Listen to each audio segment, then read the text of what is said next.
First, let me begin by clarifying the purpose of nonviolent communication. Its purpose is to help you to do what you already know how to do. Now, why do we need to learn something today that you already know how to do? Because sometimes we forget to do this. We forget because we've been educated to forget. Now, what is it that I'm talking about that we already know how to do? The purpose of this process is to help us to connect in a way that makes natural giving possible. Remembering to stay with that quality of giving, moment by moment in any connection. But we also all know that it's easy to lose it. It's easy to lose that connection, so that instead of enjoying that quality of giving, which is possible every moment in every contact we have, instead, much of the time we play another game called Who's Right? Have you ever played that game? It's a game where everybody loses. So isn't this amazing that we all know about this quality of giving that the song was about? It's possible every moment, and much of our life we end up playing Who's Right? Now, the game of Who's Right involves two of the most devious things human beings have ever come upon. One, punishment. See, because if you're wrong in the game of Who's Right, then you deserve to suffer. Can you imagine a more diabolical concept to educate people? So, if you haven't already abstained from punishment, I'm sure by the end of the day that will no longer be a part of your consciousness. No more punishment. You won't do it in your families. We'll get rid of it with criminals. It just makes things more violent. We'll find other ways to deal with other nations beside punishment. No more punishment. No more reward. It's the same game. See, it's part of the game of Who's Right. If you're right, then you get rewarded. If you're wrong, you get punished. No more. No more. It's created enough violence on the planet. No more guilt induction. See? No more shame. No more concepts of duty and obligation. Just what the song is about, natural giving. So how did we get off target? We got off target, according to Walter Wink, a theologian who writes in his book, The Powers That Be, we got off target about 5,000 years ago. We got off target because we started to get some wild thinking. Wild thinking that human beings are innately evil. And when you believe that human beings are innately evil, then if things aren't going as we would like, what's the corrective process? The corrective process is penitence, you see. When people are evil, you think that the way to bring about change when people are behaving in a way you don't like is to make people hate themselves for what they're doing. So for these political reasons and theological reasons, we started to develop a language that I call jackal language. It's a language that cuts us off from life and makes it very easy to be violent.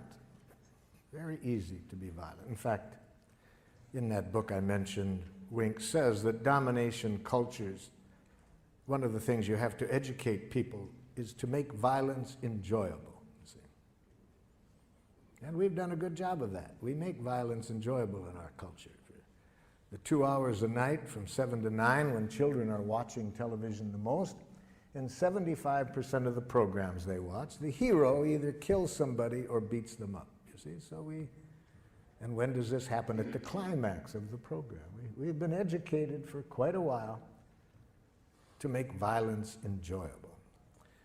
And educated in a way we can even be violent to our children.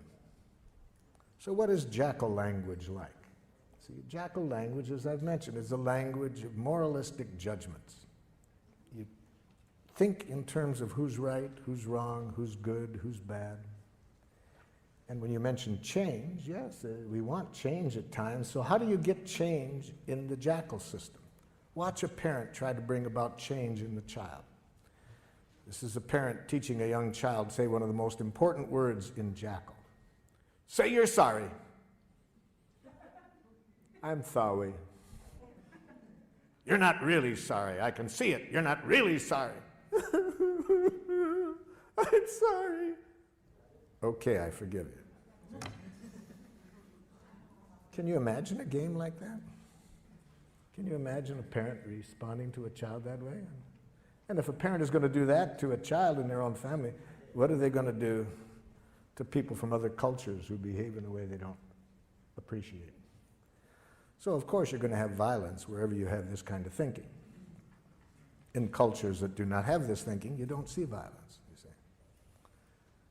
So that's how we got off target. Even though we could be playing the game, make life wonderful each moment, we have been educated for quite a while to play another game, who's right. So what are the parts of this game of who's right? I've just mentioned one of them. One part is moralistic judgments, learning how to go up to our head and think basically in terms of right and wrong, good and bad, normal, abnormal. I learned this game very well. I speak several dialects of jackal. I grew up in Detroit. We spoke a rather harsh dialect of jackal. You might call it Detroit jackal. For example, if I'm out driving and someone is driving in a way that I don't like, and again, I want to install change, you see, I roll down the window, idiot! Now, theoretically, the person is supposed to repent. I confess I was wrong, sir. I will change the error of my ways. It's a great theory. It didn't work. I've tried it more than once. It doesn't work. So I thought maybe it was that particular dialect of jackal. So I decided to get the more cultured use of jackal. So I went to the university and got a doctor's degree in professional jackal. Now when somebody's driving in a way I don't like, I roll down the window. Psychopath! Still doesn't work. You see. There's another part of this language of jackal. Amtssprache. Amtssprache. That's very important. You see, a language that denies choice, denies responsibility for our actions. I use the word Amtssprache for this part, having read an interview with the Nazi war criminal Adolf Eichmann at his trial for war crimes in Jerusalem. Eichmann was asked, was it hard to send tens of thousands of people to their death? And Eichmann answered candidly, he said, to tell you the truth, it was easy. Our language made it easy.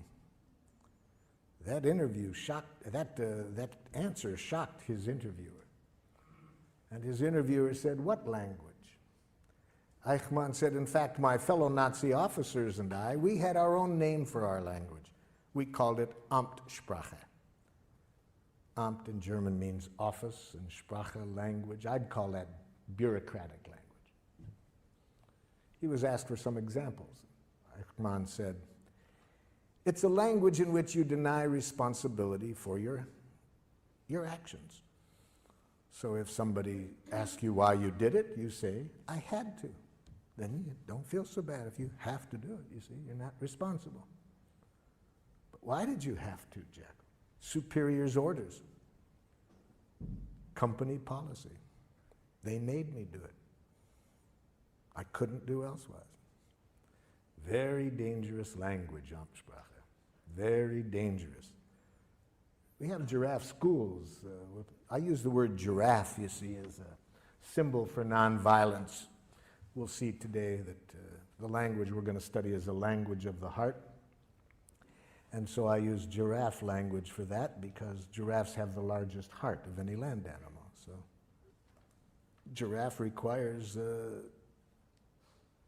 always being conscious of choice, you see. We never do anything that we don't choose to do. But I was teaching giraffe to a group of parents and teachers in one community, and we have giraffe schools throughout the world. We have 5 in Israel, 4 in Palestine, some in Serbia, and so forth. And in giraffe schools, of course, we want to make sure that certainly that the teachers and parents never use Amtssprache. One of the most dangerous languages in the world. To teach a child, you have to do something. So I was saying this one time in St. Louis, Missouri, to a group of parents and teachers, and a mother got very upset. She said, "But there are some things you have to do, whether you like to do it or not. It's our job as parents to teach our children what they have to do. I mean, there's things I do every day that I hate to do, but there just are some things you have to do." Well, I said, "Could you give me an example?" She said, "Well, easy, there's so many. Let me think. Okay, like when I leave here tonight, I have to go home and cook. I hate to cook. I hate it with a passion, but I've done it every day for 20 years, even when I've been sick." Well, I said, "I'll be very happy today to show you another way of thinking, another language that I hope would open up happier possibilities for you." Well, I'm pleased to report she was a rapid giraffe student. She went home that very evening and announced to her family that she no longer wanted to cook. I got some feedback from her family. The feedback came 2 weeks later when I swung through that city again and was doing an evening workshop. And who shows up? Her 2 older sons. She had 4 sons. They came up at the beginning to introduce themselves. And I said, "Hey, I'm glad you guys came up here. I've been very curious what's going on in your family. Your mother's been calling me regularly, telling me about all the changes she made in her life since the training." And like, what happened that first night when she came home and announced that she no longer wanted to cook? The oldest son said to me, "Marshall, I said to myself, thank God."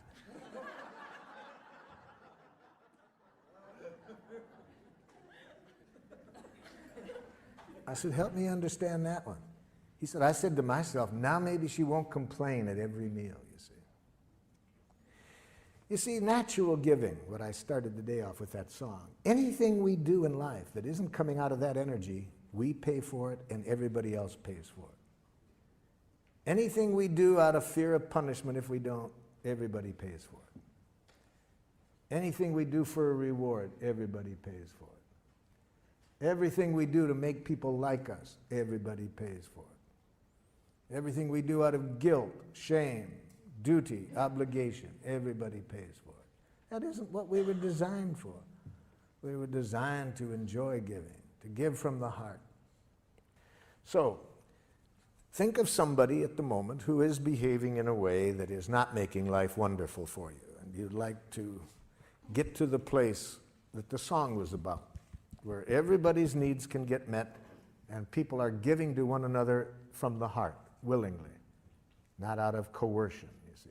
Let's see if we can show you a process to get there in this situation, to get everybody's needs met, and where people give willingly, not out of any coercion. So maybe you are living at home. Maybe you choose today to work on a child that you are living with at home who says horrible, horrible jackal things such as, "No." Oh, you laugh. You try living with one for a while. "Please brush your teeth." "No." Maybe you are living at home with a jackal-speaking partner who says horrible jackal things such as, "That hurts me when you say that." We'll see today that it's a violent act to say others make you feel as you do. See? To imply that others can make you feel hurt or angry. Maybe at work somebody's behaving in a way you don't like. They come late. They're not producing as well as you would like. Now, when I was here in San Francisco working with the school system back in the 70s, the superintendent of schools asked me to go into an elementary school. He said the parents are complaining about the quality of relationship between these teachers and the administrator. They said the tension in the school is so great that the parents want to take their children out of the school. So he asked if I would go in and see if I could open up better communication between the staff and the administrator. The plan was I would meet first with the teachers and then get the teachers and the administrator together. So in my meeting with the teachers, I started with the question that I just asked you. I said to the teachers, can you tell me one thing that the administrator does that makes it hard for you to work with him? I was asking for an observation, a concrete behavior. What is one thing he does? The first teacher to respond said this: he has a big mouth. Now, can you see the difference between the question I asked and the answer I got? I did not ask, what size mouth does the principal have? So this teacher was giving me an evaluation, an analysis that implies wrongness. You see, we've been so trained to think that way that sometimes we can't separate fact and opinion. All we see is our enemy image. Whether it's an individual or a nation, we have been trained to think in enemy images, wrongness. And it obscures reality. We don't see the behavior, we just see our enemy image. In his book, Out of Weakness, Andrew Schmuckler says that when cultures are taught to think this way, not to just see the person, but an image, a judgment they've made, bombs are never far away, you see. So I pointed this out to the gentleman, that this was not an answer to my question. I wanted to know one thing the principal did. This man was stuck. He just couldn't get it. The woman sitting next to him tried to help. She says, well, I know what he's referring to. I said, okay, help him out. What's one thing that the principal does? He talks too much. No, too much is a judgment. I ask for an observation, not a judgment. See, this is how jackal-speaking people think. They really have been brought up to think there is such a thing as a just right amount of everything. And too much and too little, and that they know what it is, see? So they think that way. It doesn't make resolving conflicts too easy with them when people have an idea that there's a right and a too much and a too little, and they know what it is. And especially when they mix it up with an observation. I was just asking, what does the person do? And again, for the second time, this person couldn't see the behavior separate from the judgment. A third person tried to help. Well, I know what they're talking about. Okay, what? He thinks he's the only one that has anything worth saying. No, telling me what you think he thinks is an evaluation you're making of what you think is going on in his head. I was asking for what does he do? A fourth woman said, he wants to be the center of attention all the time. I said, now you're giving me a judgment or a diagnosis of his motives. Even if it's accurate, it's a diagnosis of his motives. It's not an observable behavior. My question was, what does he do? Now the entire faculty sits there quiet. Nobody can answer the question. And one of the women said to me, boy, Marshall, that's hard to do. Yes. In fact, the philosopher Krishnamurti says that to observe without evaluating is the highest form of human intelligence, you see. So those of us who have been taught to think in these enemy images, immediately to think right, wrong, good, bad, normal, abnormal, appropriate, inappropriate, to this, to that, we can't see reality. All we see is our enemy images. Well, with great help, with great effort on my part, I finally got them to get rid of the images and answer this simple question: what does he do? There was several things, but the one that they wanted particularly to start working with him on was this: that during their once-a-week faculty meetings, regardless of what was on the agenda, he would relate it to a war experience or a childhood experience. And the average meeting lasted 20 minutes longer than it was scheduled. Okay, that answered my question of what he did. He talked about war experiences, childhood experiences, rather than sticking to the agenda. I said, have you called that to his attention? They said, well, we can see now that when we tried to talk to him about it, these other judgments get mixed in, and he gets defensive. So they thought it would be a good idea to talk to him about it, but they asked if I would be at the meeting just in case. So I attended their next staff meeting, and I saw rather quickly what they were talking about, because almost as soon as an issue came up, the principal would say, oh, that reminds me of a time, and he would start to tell a story. And I was waiting for somebody to confront him on this in Giraffe, but instead of that, there was a lot of nonverbal jackling going on.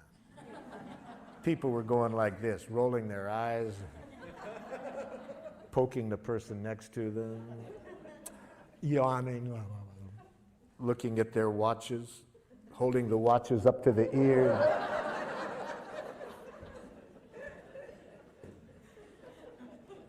And I watched this scenario going on for a while, and I said, excuse me, but isn't somebody going to say something?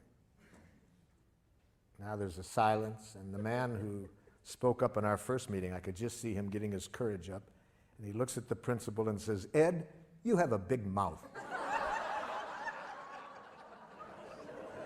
So let's see if whether what you wrote down answered the question I asked. Is it an observable behavior, or did you mix in any evaluation? And my two friends here will help us to make this evaluation. This animal has been taught to, somewhat like a police dog, to sniff out narcotics. If there's any jackal mixed in, he will howl. If you answered the question, this animal will dance. So, sir, what did you write down? My dad blames my wife for my choices. He does what? My dad blames my wife for my choices. Yes, blames is a judgment. See, that's already putting evaluation into it. Dad, do you see yourself as blaming her? No, I see myself as calling attention to the facts. So see, Dad doesn't see that as blaming. No, I'm educating. Thank you, Dad. Yes, okay. So how do we say it? See, we need a direct quote. We need to give it, to make it an observable behavior, we need to say, my father says, what? All of his problems. You are responsible for all of his problems. Wait a minute. He says this to the wife. You are responsible for all of his problems. That's it. Yes, okay, that's a direct quote. That's what he says. That's giraffe language. You made a direct quote, okay? See, as soon as you have the word blame in your consciousness, it's going to change the whole energy with which you approach the person, because you're basically making a judgment of them as blaming, which everybody knows is wrong. Okay? My dad makes harsh judgments and insulting remarks. Oh my God, you've killed my poor jackal.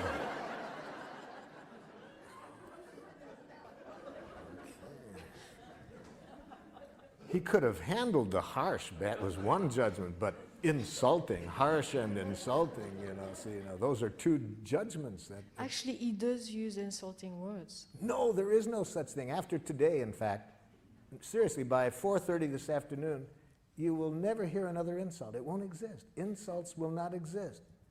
I'm going to show you to use some technology today that takes insults and criticism out of the waves, airwaves. So that no matter what your father says, you can never hear another harsh statement or another insult, because we're going to show you today how to use this technology. And with this technology, it will be impossible for you to hear criticism, harsh remarks, insults.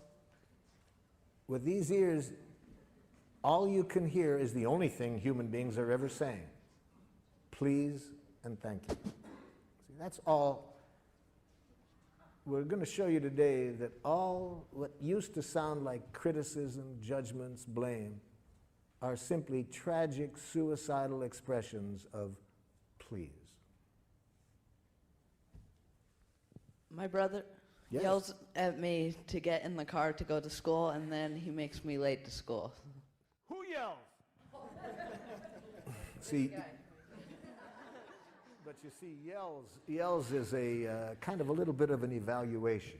He speaks in a tone of voice. Yeah. You see. Okay, it's a tone of voice.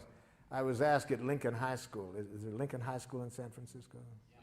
Many years ago, I was asked to work with the faculty there. They were having a lot of tension amongst the faculty racially, ethnically. There was a lot of tensions. And the superintendent asked me to work there, and I started the day asking, tell me something that somebody else on the faculty does that you don't like. Man turns to the woman next to him and says, I don't like it when you yell in our faculty meetings. She says, who yells?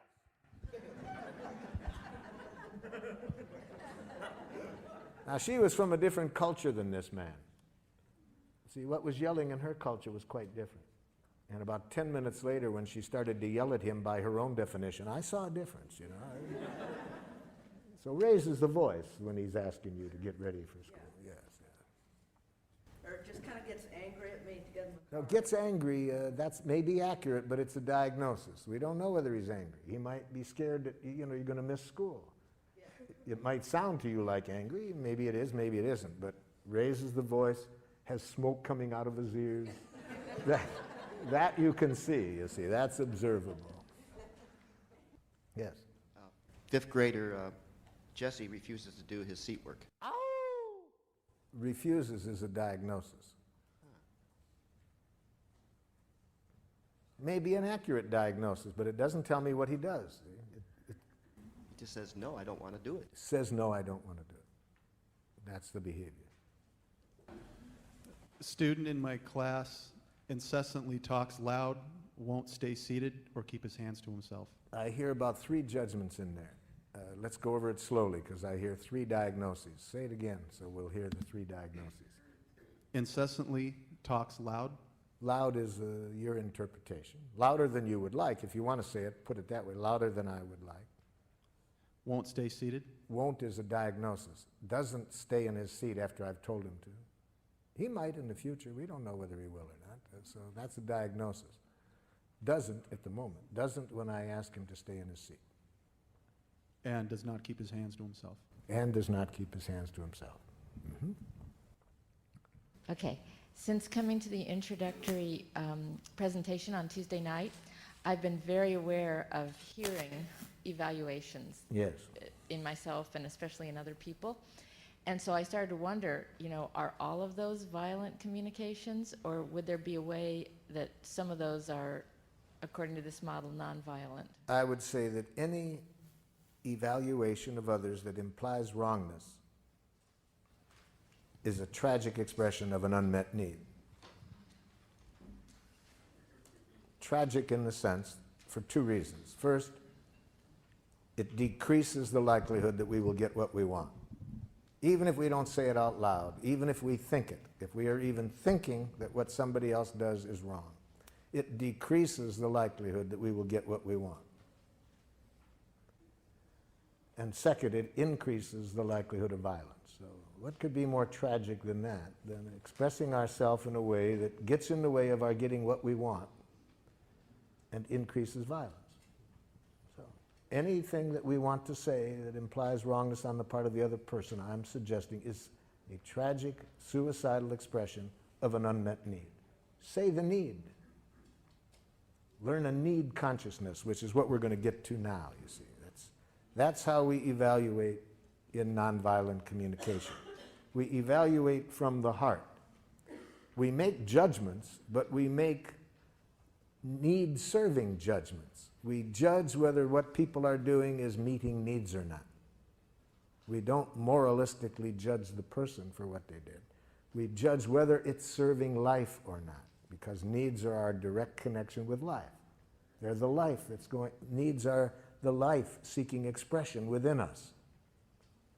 So we evaluate with reference to that. And that requires 2 kinds of literacy, feelings and needs. So let's be sure that we are all speaking the same language when I use the term feelings and needs. Imagine that you are talking directly to the person.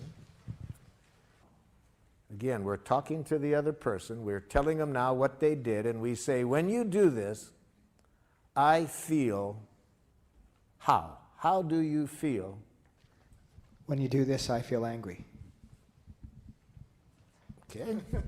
Anger is a feeling created by unnatural thinking. We'll get to that next. When you speak that loud, I feel intimidated. Intimidated is a diagnosis. Be careful of words that are more descriptions of other people, what you think they're doing to you, like intimidating you. So write down the following as not feeling words. Do not mistake these words as feelings. I feel misunderstood. I feel used. I feel manipulated. I feel judged. I feel criticized. I feel ignored. For example, aren't there times when you think somebody's ignoring you? Don't you feel relieved? And at other times, don't you feel angry? You see, so words like that really say very little about what's alive in you. They say much more about how you are interpreting the other person's behavior. And above all, never mistake the word rejected as a feeling. I feel rejected. No. That's not a feeling. That's a suicidal interpretation.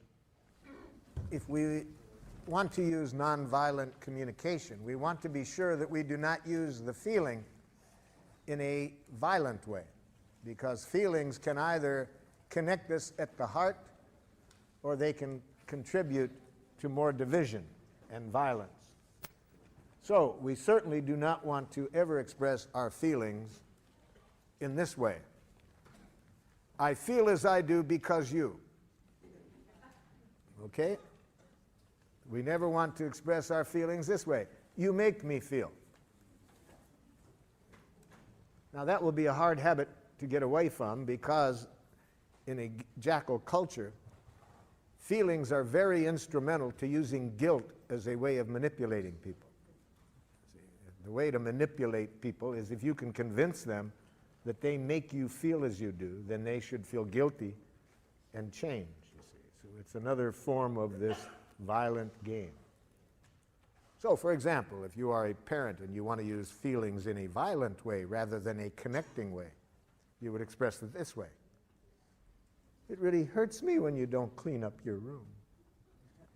Or, you make me angry when you say that. I was talking during the break about one of my happiest days as a parent was when my oldest son went to a jackal school for the first time. He had gone 6 years to a giraffe school that I had helped create, and but then I wanted him to learn how to enjoy jackals as well. So, and in giraffe schools, we also want to be aware that the children are not always going to be in this setting, so we want them to learn how to stay with their own values regardless of which structure they're in, you see. So he comes back the first day from school, and he looked less than happy. And I said, how was the new school, Rick? And he said, it's okay, Dad, but whew, boy, some of those teachers, Dad. I said, what happened? He said, Dad, I wasn't even in the front door, really. I was halfway through the front door, and some man teacher comes running over and says, my, look at the little girl. Can you guess what the teacher was reacting to? Yeah, my son's hair was down to his shoulders. See, in a jackal school, as we all know, authority knows what's right. See, there's a right way to wear your hair as a boy and a wrong way. A right way to do everything, and who knows? The teacher. And then what do you do if somebody doesn't do it? You use shame, guilt, and so forth. You use the word girl as though it's an insult. Welcome to jackal land. So I'm getting burned up, ready to go do a little bat therapy with the teacher. And, forgetting all about my teachings. And I said to my son, how did you handle it? He said, I remember, Dad, that what you said, that when you're in that kind of environment, never give them the power to make you submit or rebel, you see. So one of the things we want to teach children very early, no matter what structure you're in, never lose track that you are free to choose what you do. Don't allow institutions to determine what you do. I said, hey man, that you remembered that, that's a big gift. I really love that you could remember that under those conditions. Then what'd you do? I put on my giraffe ears, Dad, tried to hear what he was feeling and needing. I said, you remembered to do that? What did you hear? Pretty obvious, Dad. Looked irritated, wanted me to cut my hair. Hey, wow, man, I'm really glad you could remember that. How did that leave you feeling? I said, Dad, I felt sad for the man. He was bald and seemed to have a problem about hair.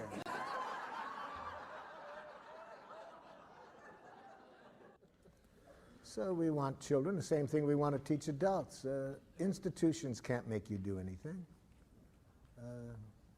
Other people can't make you do anything. No human being has ever done anything they didn't choose to do. A Palestinian in the village of Hebron disagreed with me one time. He said, I don't agree with you, Marshal, that we only choose to do. Where was my choice 2 days ago? A soldier puts a gun at my head and says, take off your clothes or I'll shoot you. Where was my choice? I said, seems pretty obvious to me. You had a choice of whether to take off your clothes or not. He laughed. He said, okay, I got your point. I chose not to take off my clothes. That soldier knew I didn't have a gun. He was doing this to dishonor me. I chose to risk my life to protect my honor. Okay, so I'm not saying we always like the choices we have, but nobody can make us do anything we don't choose to do. So I said, apparently the soldier also chose not to shoot you, or else he was a very poor shot. My children taught me this about nobody does anything they don't choose to do. From the time they were 2 years old, they educated me that I couldn't make them do anything. All I could do is make them wish they had. And then they taught me another lesson, that any time I would do that, they would make me wish I hadn't made them wish they had. You see. They taught me that violence creates violence, you see. Okay, the next step then. We do not attribute responsibility for our feelings to the other person. We never say that you make me feel or I feel because you.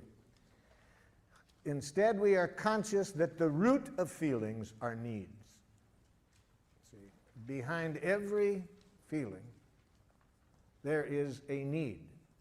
Now, certain feelings tell us that there is an obstruction in our thinking, that instead of our being directly connected to our needs, we have chosen to go off to Jackal-land. So what are these feelings that tell us that we're not directly connected to our needs? Anger, depression, guilt, and shame. Those feelings are very valuable. They tell us that at this moment I'm not directly connected to my needs. Instead, we are up in our head telling ourselves moralistic judgments about somebody. Anger, we're making moralistic judgments about somebody else. Depression, guilt, and shame, we're playing that game on ourselves. But we're not alive, and as I would define being alive, which is connected to our needs. Yeah. Do you make a distinction between needs and preferences or desires? Yes, we make a big difference, as we'll see when we get to the next step now, because needs contain no reference to specific ways of getting the needs met. Those are preferences or strategies or requests. So we make a big difference between needs and between preferences, requests, strategies.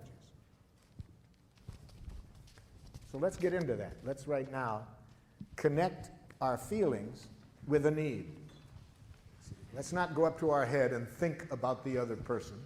Let's go into our heart and connect our feeling with our need, because needs give us the most power with people. See, giraffe is based on a power model, power with people. It increases our power with them in the sense that it increases people's willing giving to us, to enjoy giving to us. That's power with people. We have been trained in a power over model, the use of punishment and reward. That's power over people. To get them to do things not because it's coming from their heart and they want to contribute to our well-being or to life. No, they want to avoid punishment or get a reward. So we want to increase power with people. And the most powerful form of communication to do that is to bring people's attention to our needs that are not getting met. When people's full attention is on our needs, they hear no criticism, no demands. It is natural to enjoy giving. But if we hear any criticism or demand, we lose connection with that natural desire to give, and now we want to defend and attack.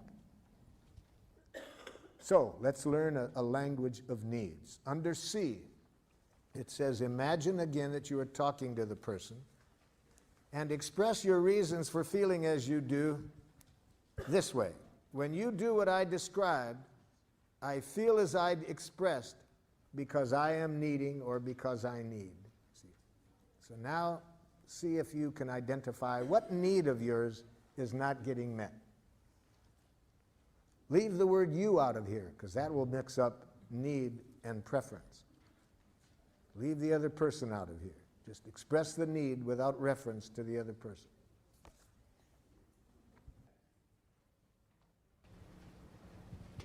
All needs are universal.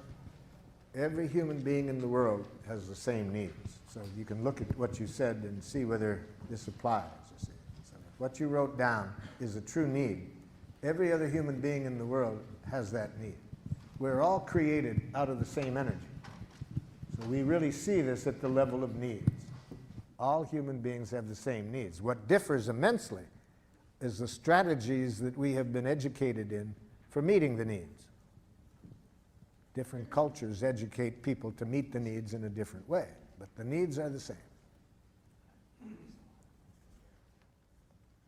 Who wants to check theirs out? Okay. To know that you are responsible and honest. That notice brought the other person in there. I have a need to know that you are responsible and honest. How do we express the need without bringing the other person in there? See? Now, we can bring it in one way. I have a need for your happiness, for your protection. We can say that. Okay. See, but not the way you're saying it. Yes?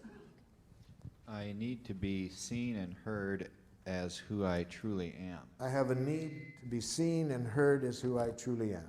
Okay? Now, I have an impulse to qualify that and to say free. To be Free. I have a need to be. The last word in that sentence is who I truly am, free. I have a need, who I truly am, to be free. Yes, that's a need we all have. The important thing will come out when we get to a request, because that's a request that only you can meet. Other people can't do that. They can't meet that need. So if you don't know how to meet it for yourself, for freedom, you won't have that need met. I'm feeling a bit frustrated because I'm noticing that everything is a strategy. In other words, mine is a need for an aesthetic environment. But underneath that, there is a need for serenity. And my serenity doesn't come from the environment. So this entire request, starting at A, is a strategy to get something called serenity. Okay, that's a need then. I have a need for certain peace, but isn't there a need in there for certain aesthetics that will... Right, but it crumbles the house of cards for me of wanting the sink not filled with dirty dishes. Help me understand that. Why wouldn't if you have a need for serenity... But serenity doesn't come from a clean sink. Okay, then we haven't got the right need then. Or then it's not that you want the sink cleaned out. But I'm projecting that need onto the sink, thus onto a behavior of someone else. Well, the other person's behavior can be getting in the way of our need getting met. If the dishes aren't done, and it could be some needs of yours are not being met by that. Then you have to identify what the needs are that are not getting met. I'm not sure. I'm really not sure that I'm not basing an assumption that by having that sink clean that I'm going to have serenity, and I think it's a false distinction. Well, the nice thing about being clear about our request is we can test it out. If I say, for my need for serenity, I'd really be grateful if you would clean up the sink. the person does it, and I'm still not serene. Okay, that helps. I know that doesn't work. See, we never really know what we want until after we get it. If after we get it, it makes life more miserable, then we know that isn't what we wanted. If it makes life more wonderful, then we know that is what, a strategy that will meet our need. That's what makes life fun. We never know what we want until after we get it. That's why Paul Tillich, the theologian, says that Christianity requires the willingness to sin courageously. You ask for what you want, hoping to meet your needs. You get it, it makes life worse. Okay, now I've learned that isn't what I want. Wouldn't it be boring to know what is wrong? Yes. When you do what I described, I feel as I expressed because I need respect and acknowledgement, and I need to be able to feel safe in my job environment. I hear needs in there. Yes.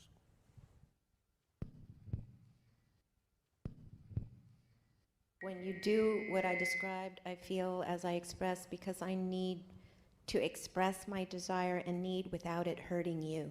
No. Now we got a bunch of stuff Oh, in there. If you want to avoid hurting other people, the only way I can offer you to do that is to become a nice, dead person. Yeah. Because if other people have jackal ears, they can get hurt if you have heartburn. So would I just cut off that second half? Just, I need to express my desire and need? Yes, and then what you want to say to yourself, and I want to learn to enjoy your pain. Ooh. Which Whoa, is, we're going to show you enjoy. after lunch how to enjoy the other person's pain. Ooh, that sounds... It's one of the most loving things you can do, you see. As I will define it. Obviously, I don't mean in a sadistic way. Yes. So I have a couple I'm working on. One of them is because I have a need for predictability. I have a in need my for daily schedule. predictability. Okay. And the other one would be because I have a need for privacy. Yeah. Go ahead. My need is for comradeship and acknowledgement of my comradeship. Mm-hmm. Mm-hmm.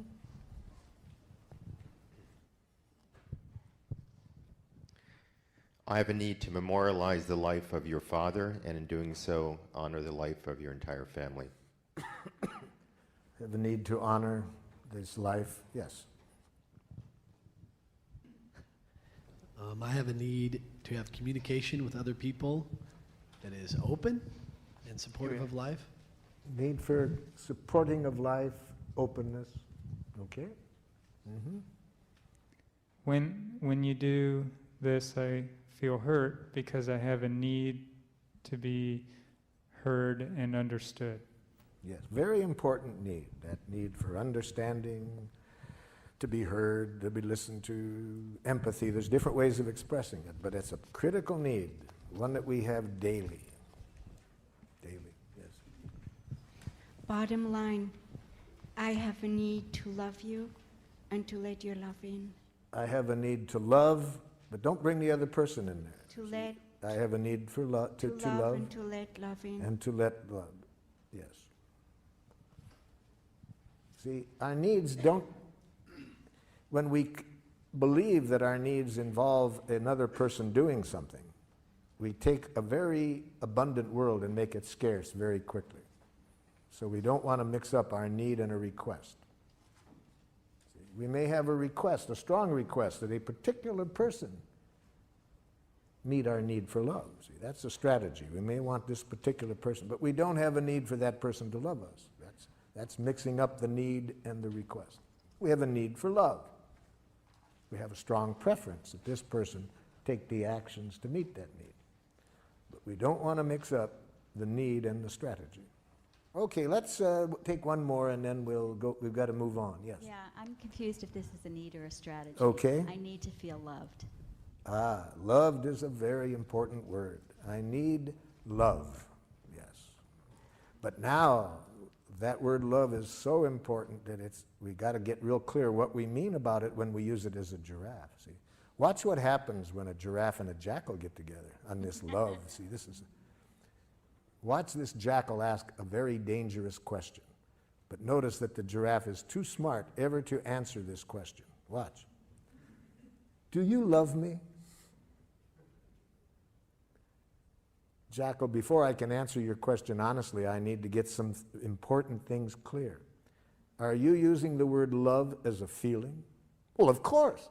Okay, well, I needed to get that clear. So you mean, am I feeling certain warm, cuddly, tender feelings toward you? Yes. Okay, I needed to get this clear, because see, we giraffes do not use the word love as a feeling. It's much too important to us to get it confused with a feeling. It's a need for us. But since you use it as a feeling, okay, I'm glad to know that. So would you please then, now that I know that, would you ask the question again? Do you love me? When?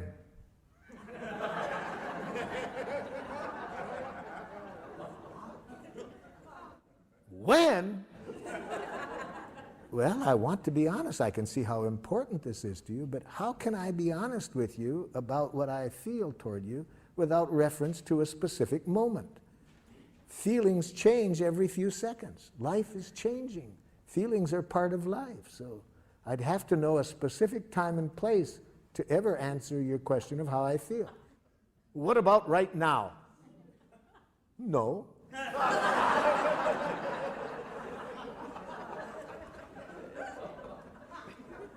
But try me again in a few moments.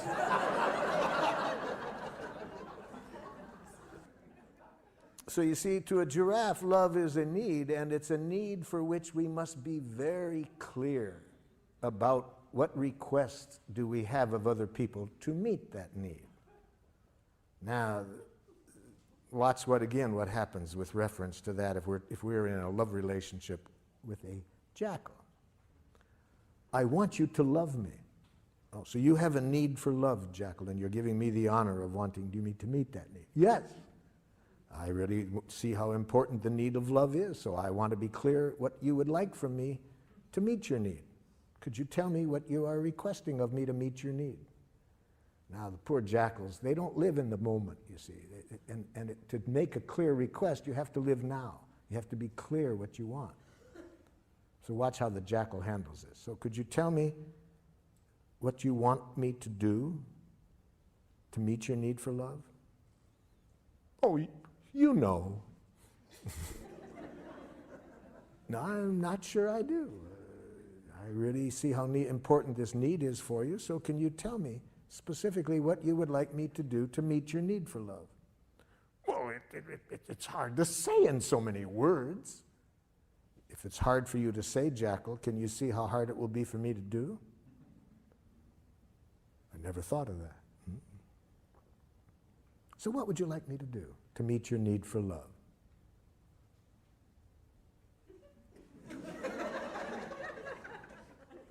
It's embarrassing to get clear. Yes, it is, because much of our oppression in close relationships comes from saying to people, I want you to respect me, I want you to love me, I want you to understand me, without our being real clear what we want when we say that.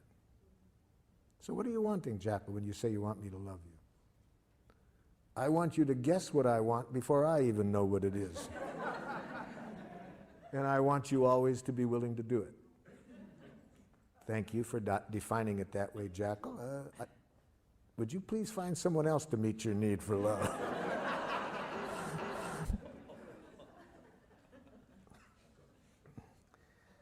Most jackals that carry that definition of love around with them find out how impossible it is to meet on about their 5th divorce. You see, they keep thinking that they're going to find the right person to love them, not realizing the problem is how they're defining love and what they want from other people to meet the need for love, to see that it's impossible to meet that need. Which brings us to the next step in the process, how to make clear requests after we have expressed our unmet need. And a clear request defined in giraffe is, first, it's a positive action. We say what we do want, not what we don't want. So a woman gave me a very good example of what happens when you say what you don't want. In a workshop, she said, you've really helped me understand what happened recently, Marshall. I said to my husband, I don't want you spending so much time at work. And then I got furious with him when he signed up for a golf tournament.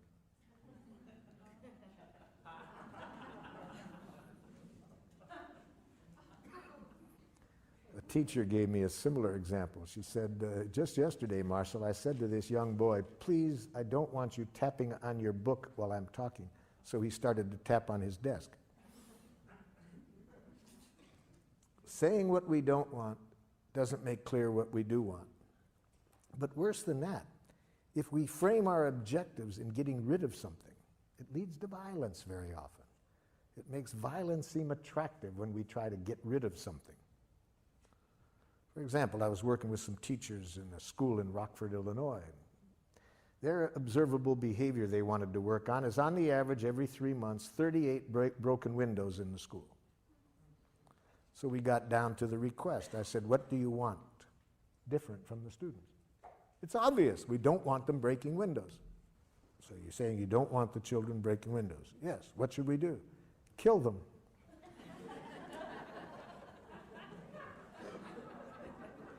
Research has demonstrated dead children break no windows.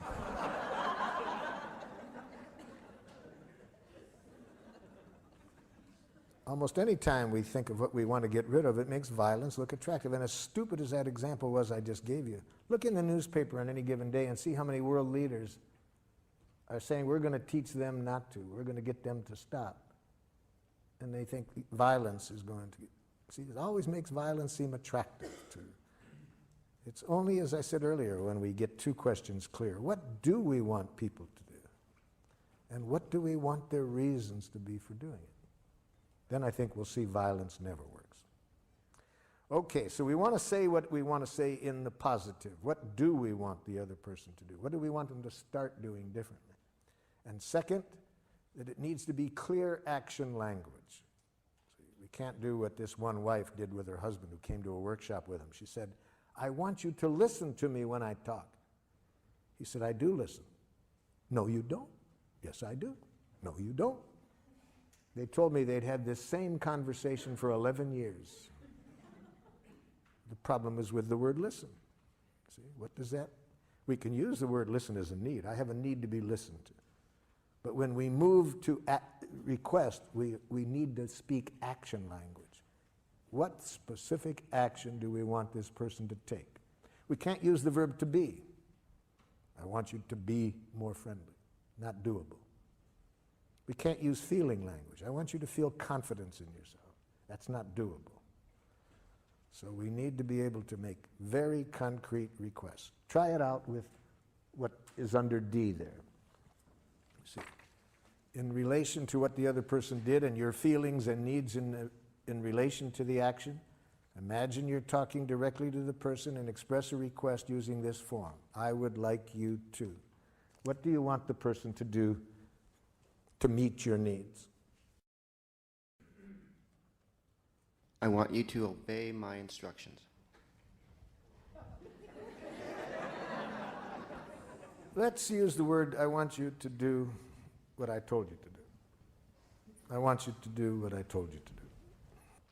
And if you were a giraffe, you would give that to the person with a little card that said, but please do as I requested, only if you can do so with the joy of a little child feeding a hungry duck. Please do not do as I request if there is any fear of punishment motivating you. Please do not do as I request out of a hope for reward or that I will like you if you do. Please do not do as I request out of guilt, shame, duty, obligation. Life is too short to do anything for anybody out of that. So what I'm getting at is when we do make a request, we want it to be sure that the person trusts it's a request and not a demand. So we'll come back to that, but let's just work on the clarity of the request to begin with. Yes, so what is your request? I would like you to do what was agreed upon. Okay. Give me the space to complete my thoughts. Oh! Too vague. Give me the space. Let me complete my Let me thought. is not doable. Let me show you what I mean. A woman said to her husband, came to a workshop, I want you to give me the freedom to be myself. He says, I do. No, you don't. I said, hold it, hold it. Give me the freedom is not doable. Let me? No, that's not doable. Allow me? It's not doable. What do you want from him when you say, give you the freedom to be yourself? It's embarrassing, yes? What? Say it. Oh, it's embarrassing. Say it out loud. What do you want when you say all of that? I want him to smile and say it's okay no matter what I do. Okay, now you're honest. You see, so what do you want? I want to express myself. Yes, you can do that. Nobody can stop you from expressing yourself. So I'm getting interrupted. You want the other person to wait until you finish speaking Yes. before starting. Yes. Okay, that's the doable action. So how do we know? You can only tell whether it's a request or a demand by how I treat you if you don't do it. That's what tells people whether we are making requests or demands. What is their memory of how we act when we don't get what we want? If people have in their memory any punishment on our part in the past when they don't do what we want, any blame, it will now be hard for them to trust that we are making a request and not a demand. It will take the joy out of giving to us. So let's follow that example a little bit more for me to show you what I mean. So I say to you, I'm really lonely this evening and would have a need for some company. Would you be willing to spend the evening with me? And you say, Marshall, I'm really preoccupied with some things at work and would really need some space to myself this evening. Could you find someone else to be with you this evening? And here's my reaction.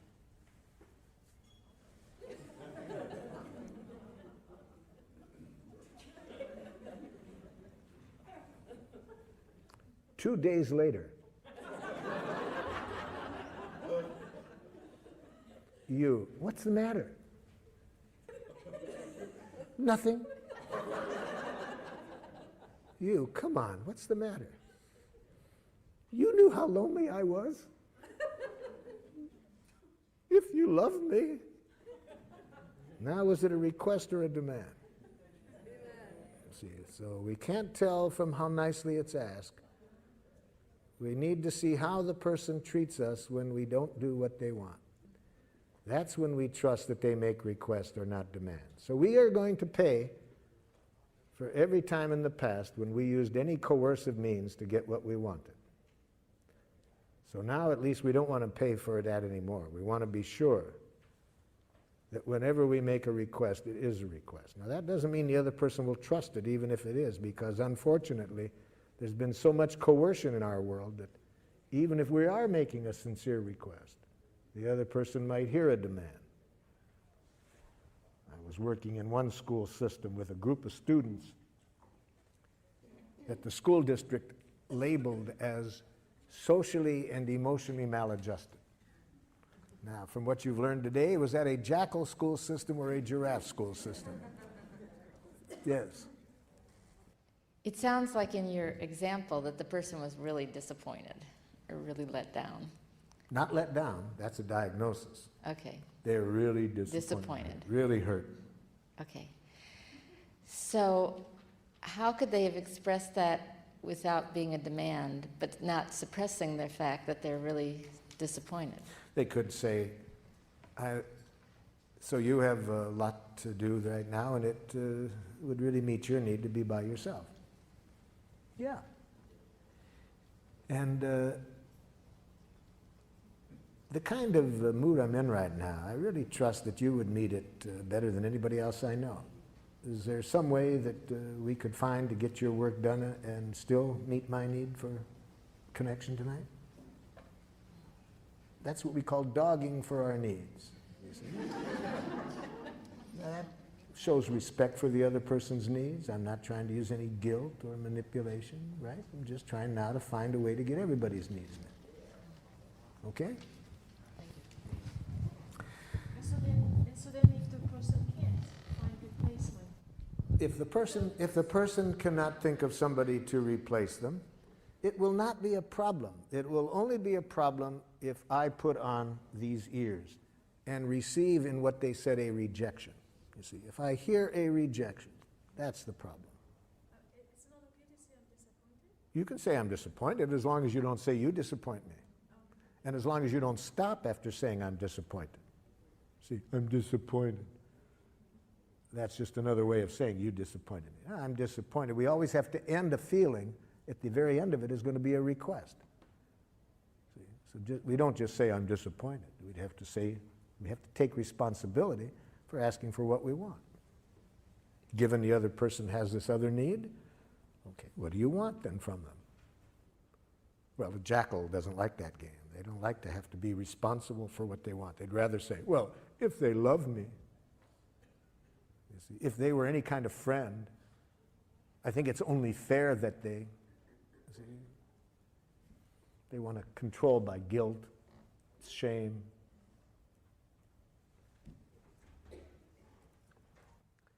So the school district asked me to work with these students that were labeled socially and emotionally maladjusted. Poor school system doesn't realize that labels lead to self-fulfilling prophecies.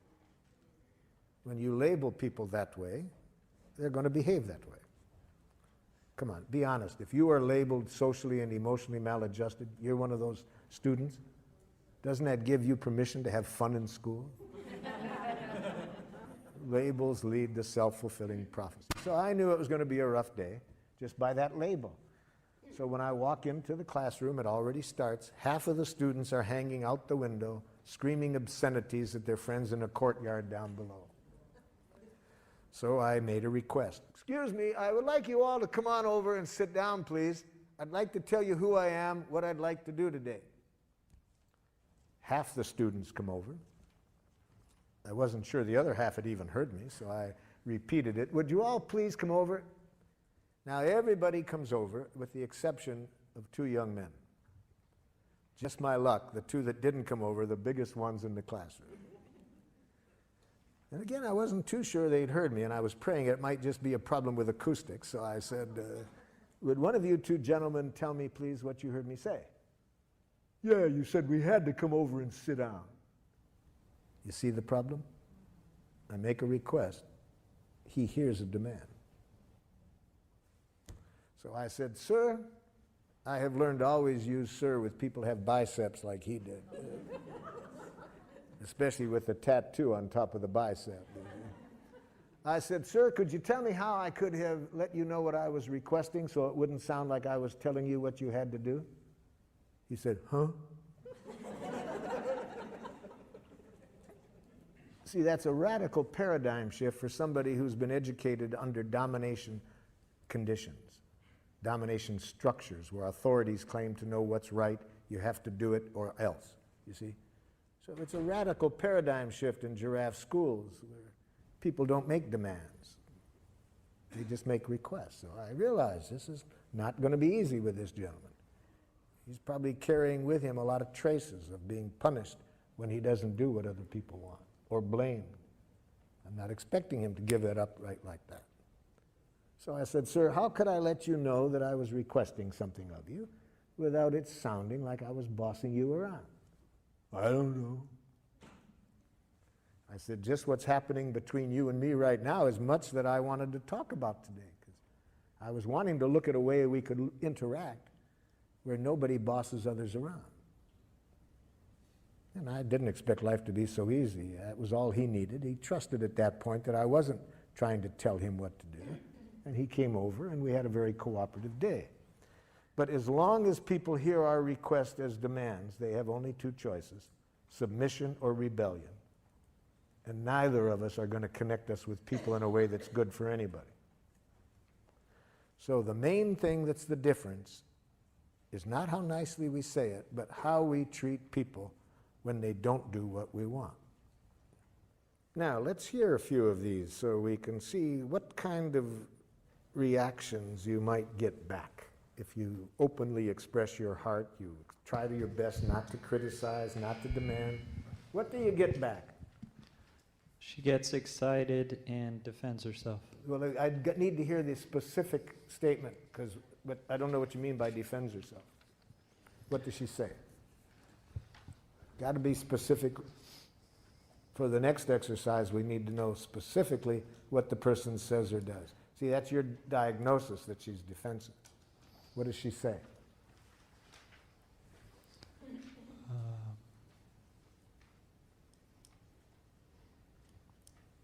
Sometimes things happen and I'm not ready to leave when we agreed. Well, sometimes things happen and I'm not ready to leave when I agree. Okay, that's what the person says. I can't do that because I have a hard time connecting with people as partners. I can't do that because I have a hard time connecting to people as partners. This is their response back? Yes, What you're- what did the person respond back? He says, nothing I do is ever good enough. Nothing I do is ever good enough. Okay, here. I Mm-hmm. guess I should go through the whole thing. She says she doesn't like the way I wash dishes or make the bed. Yes. I feel angry and resentful. Yes. I feel as I express because I need to be accepted for my willingness and ability to do a job the way I do it. Yes. I would like you to acknowledge my work positively. Even if I don't feel like it? How do you want me to, how would you like me to respond positively when an idiot could do a better job making a bed than you do? Okay, that's the last thing. She would say that she can't because I never do it the way it should be done.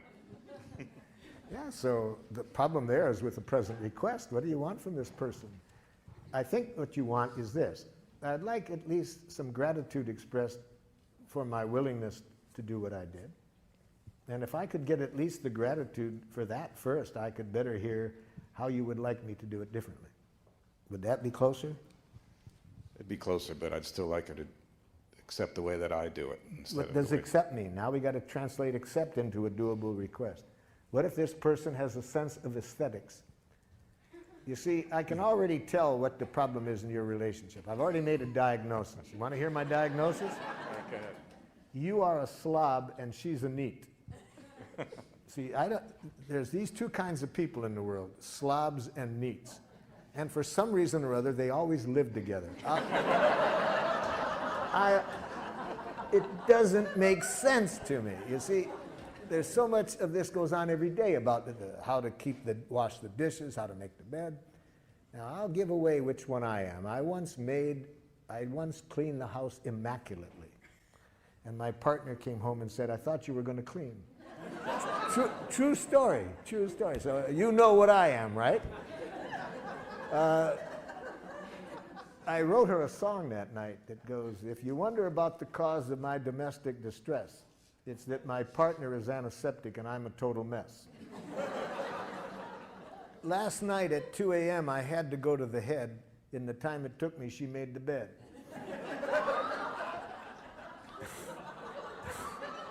You know? So there are these slobs and neats, and they always get together. I have a plan for world peace. Put the slobs in one hemisphere, the neats in another. So how does that get back to needs? And now that you've diagnosed It how do you has to handle do it? probably with this. And you have to say to the neat, I'd like you to agree that there can be different ways of doing things. Is that what you want? My solution was that I just don't do it anymore. Well, a typical slob solution, yes. I could have guessed that. Yeah. It worked.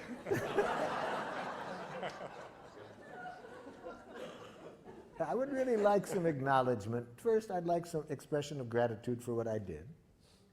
I'm not saying you have to like it, but at least I'd like to hear some gratitude, if it's sincere, that at least that I was trying. Second, I'd like you to agree that there can be different ways of defining what is an adequate way to make a bed. Then, if after you agree to that, if you could say what your preference would be without using words that imply that it's right, your way, that would be a lot easier. Something like that. where is it? You sound like you're doing something out of a book. You sound like you're doing something out of a book. Talk like a real person. Don't use any of this psychology crap on me, something like that. Yes, yes, yes. Especially they're going to say that when you're a baby giraffe, you know, because you're trying a new way and it's going to take a while and it's going to go slowly. And when I was first learning this, I was having a conflict with my oldest son, and I was sounding like it was coming out of a book. I was having to stop and think everything I said. And the poor guy, he had his friends waiting for him, and he said, "Daddy, it's taking you so long to talk." I said, "Let me tell you what I can say quickly. Do it my way or I'll kick your ass."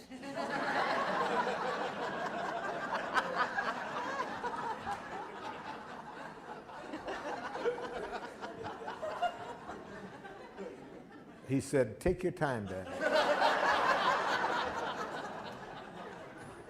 Those who know me in my old jackal days are very patient with my sounding like I'm coming out of a book or... Yes. There's no value in changing who I am. I'm satisfied the way it is.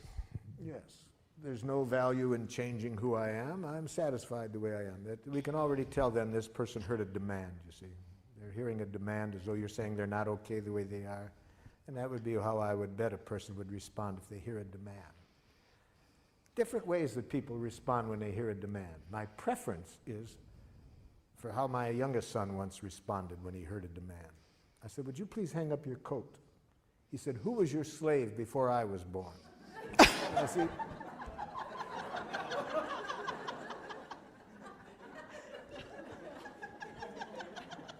I like that way because I know he hears a demand then, right? It's pretty clear. Now, then there's other people who it's harder to guess if they're hearing it as a demand. For example, you say to them, "Would you please come over and just sit on the couch with me and talk with me?"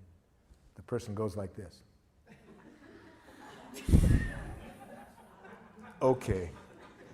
Now, if you're smart, you'll say, "Oh no, stay away." They're hearing a demand, you see, but they're giving in.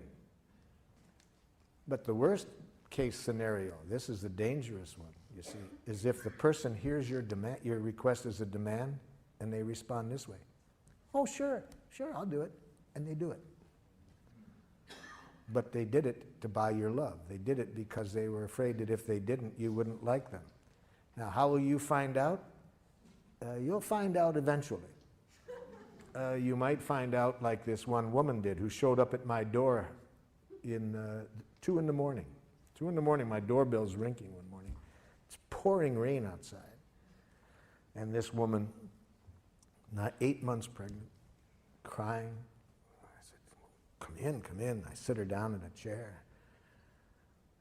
What's going on? I didn't know how she got there, but she told me that her mother had been in a workshop with me a month before, and she had just called her mother up to tell her about what happened, and the mother said, "Oh, there's a man in your town that you might want to go and talk to." So that's how this woman shows up in my door at 2 in the morning. Now, what was the problem? Earlier, she said, I just made a little request to my husband tonight, and he said, "Get out." We've been married 8 years. He's always been so loving, so kind. He's done everything I want, and now he says, "Get out." Already I knew what the problem was. He was a yes-saying jackal.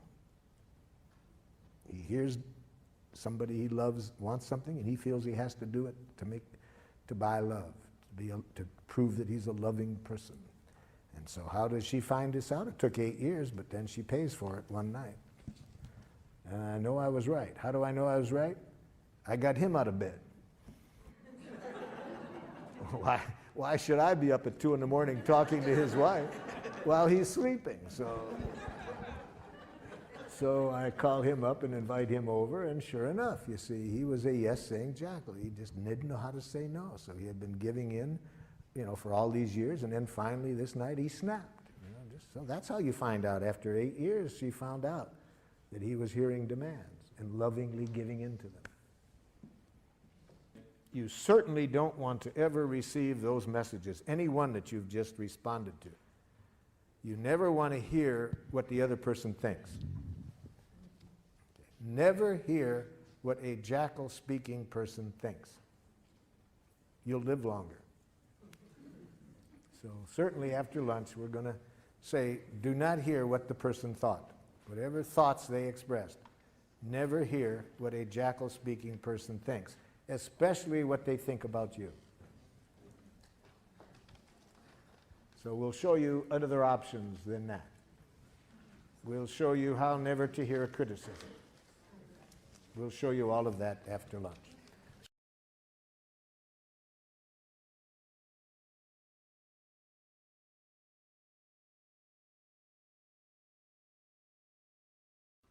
See, there's only two things that human beings are ever saying: please and thank you.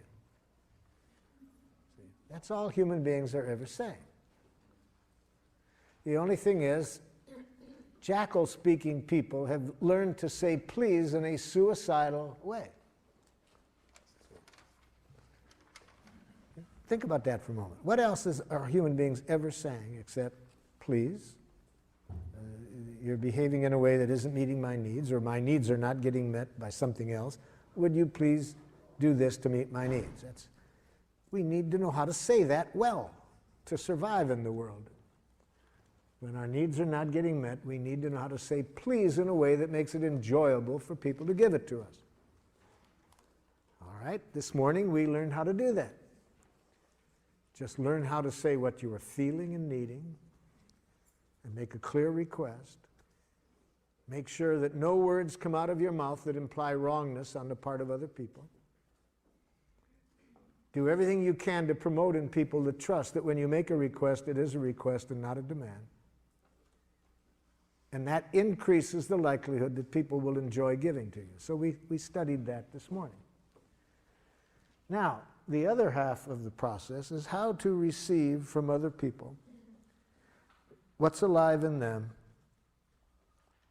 and what they are needing to make life wonderful, and how to receive that without hearing any criticism or demand, just to hear what's alive in them. And we need to learn how to do this even when these other people are saying please in this strange way that we've been educated to say please. You know, you were all speaking perfect giraffe for about a year. See, so what I'm teaching you now is really not a second language, it's really your first language. I'm bringing you back to life, to nature, to your first language. So now the other half. How do we respond to a jackal's please when a jackal is expressing the please this way? The problem with you is that you are too, see, that's please. That person's in pain. That person has a need that isn't getting met. And isn't it sad that they only know that way to ask for it? Isn't that tragic for this person? To be saying please in a way that almost guarantees you're not going to get what you want. Or if you do, it's going to be motivated by fear, guilt, or shame, and you're going to pay for it. How sad to be educated that way. And now, of course, it would be even sadder if when the person says please that way, you don't hear the please. You hear a criticism. And that's when we have war. See, somebody in pain does their best to express it. Person on the other end hears a criticism. So let me tell you what the person that you were working on this morning, all of the messages that I heard you relate, that what you predict they might say back, here is what I heard the person saying. I heard the person you're speaking with saying this back to you. I'm in pain. I have a need that isn't getting met. Okay? That's what the person was saying in the message that you wrote down. I'm in pain because a need of mine isn't getting met. Now hear that. Put on giraffe ears and say this back to the person. Are you feeling? And guess what that person is feeling when they say what they did. Because you are needing. And guess what their need is. So I'm asking you to go back to the message that you predicted you might get back I'm wanting you to imagine the person actually says this to you. And now if you have giraffe ears on, here will be your reaction. Are you feeling? Guess their feeling. Because you are needing, guess their need. With giraffe ears, all you can hear are feelings and needs. You can hear no criticism.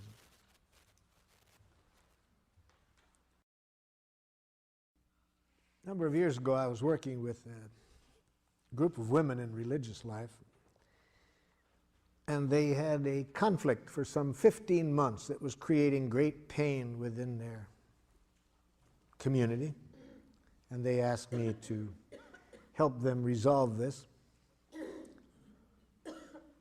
And I suggested that we begin by having everybody express their needs. What needs of yours are not getting met in this situation? And after the first speaker's second word, I could see why, after 15 months, not only had they not been able to resolve the issue, but why it was causing increasing pain. Can anybody guess what the second word was?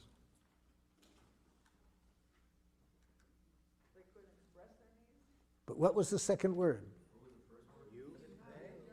First word was I. I think. Yes. That's, as soon as I heard the second word, I could see why it would. Notice my question of them was, what needs of yours are not getting met? And instead of an answer, I got, I think. Immediately I knew trouble. And here's what the rest of the message said. I think that if we are to be in religious life, we must take our commitment seriously and dress as though in an appropriate way. See, I asked for a need. That's what I got back. And then another religious sister said, Sister, I agree, but I think. See, 15 months. What was the issue? The issue was whether to wear traditional clothing or not. You see, this was the issue. 15 months had not been able to resolve it. In fact, great pain in that 15 months. The community was divided. But I asked, what are you needing? And I got thoughts. Thoughts.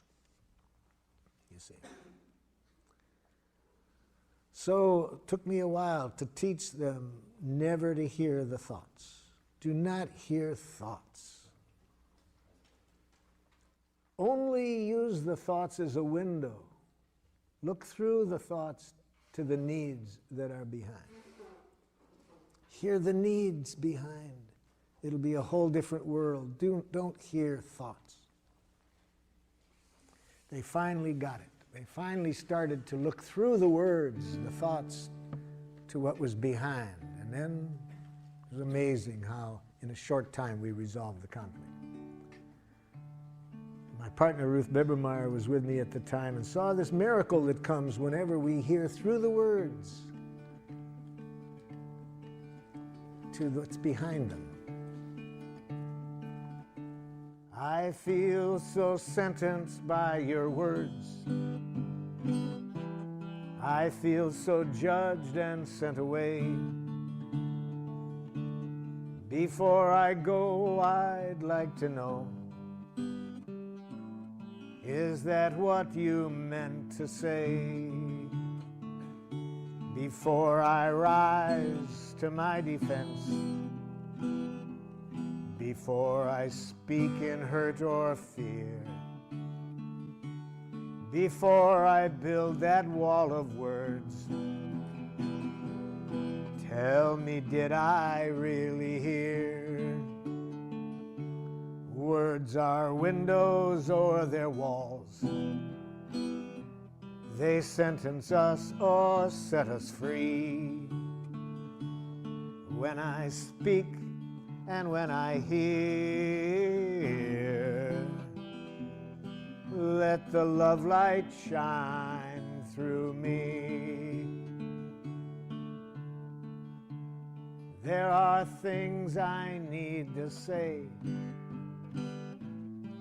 things that mean so much to me. If my words don't make me clear, will you help me to be free? If I seem to put you down,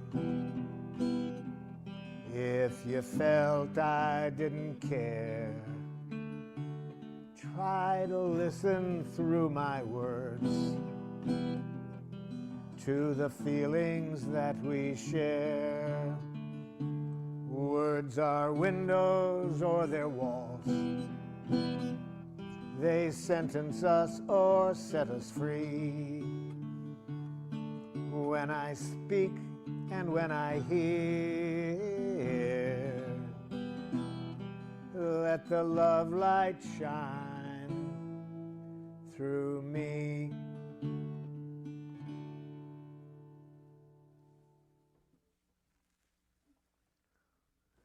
So, with your giraffe ears on, you hear the feelings behind the words.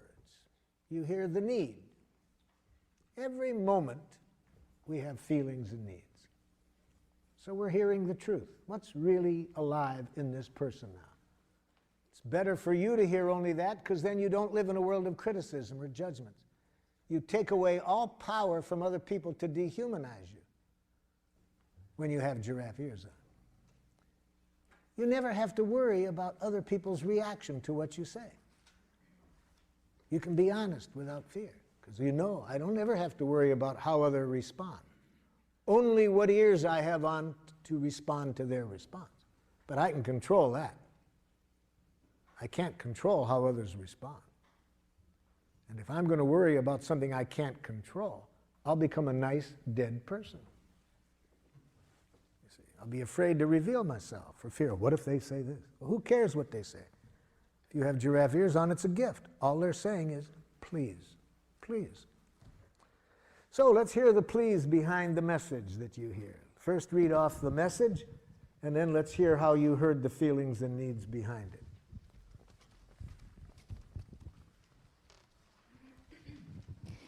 What I expect my daughter would say was, I can't control myself when I'm so angry. I can't control myself when I'm so angry. And when I thought about it, I would think I could say, are you feeling frustrated because you are needing some other ways to express your anger? That's what I ask you to do, to try to hear the feelings and needs. And even if that's not accurate, notice what it does, even if it's wrong. It demonstrates a value. It demonstrates that you value what's alive in that person. That you're taking the time to try to connect with what's alive in that person. When people trust that that's what's interesting to you, already we can solve anything, you see. What makes it hard to resolve things is when people feel the other person is only interested in winning. They don't care about me. They're just out to show me that I shouldn't do this. But by just stopping and trying to connect, you've demonstrated a powerful value, that you value what's alive in her. Okay? Another one. Yes? Related to my son, are you feeling distressed, confused, because you are needing help? That's the idea. Again, even if it's not accurate, it gives notice, even if it's not accurate, it brings the other person's attention to their needs. Gives them a chance to correct it. Better to be guessing wrong what a person needs is than to hearing what they think. You'll be living in a different world when you are trying to connect with their needs than the world you'll be living in if you hear what they think. I need some help in addressing the feelings and needs behind the answer that I got back, which was one of the things that you said before lunch, which can be the most dangerous, when somebody just said, you make a request and somebody says, yes, I'll do that. Yeah. Can you help me? I mean, I could guess. I mean, what I wrote down was, are you feeling pain because you're needing recognition for the job you're doing. Okay, I like that. But, oh, okay. But go ahead with the but. I mean, it feels like there's a huge leap from the response, yes, I'll do that, to me asking that question. Yeah, it's you're trying to sense what's really behind it. That's one of the two giraffe ways. The other possibility that would also be giraffe is to say bullshit in giraffe. How do you say bullshit in giraffe? I'm feeling uneasy with your okay. Okay. I wish I could trust it, but I don't. I'd really like you to take a moment and really tell me whether it would meet your needs to do as I requested. So that's when I would guess that the okay isn't okay. So that's how I would say bullshit in giraffe. Thank you. Giraffes are not nice. See, much of, I think, the violence in the world is created by nice people. So don't mistake the word nonviolence as being nice. Are you feeling abandoned? Not a feeling. It's a thought. Don't encourage jackals to think that way. Are you feeling afraid? Now we're cooking. Because you are needing reassurance? Now we're cooking. That I will not disappear. That your needs will be taken care of. Leave yourself out of the other person's needs. They can live without you.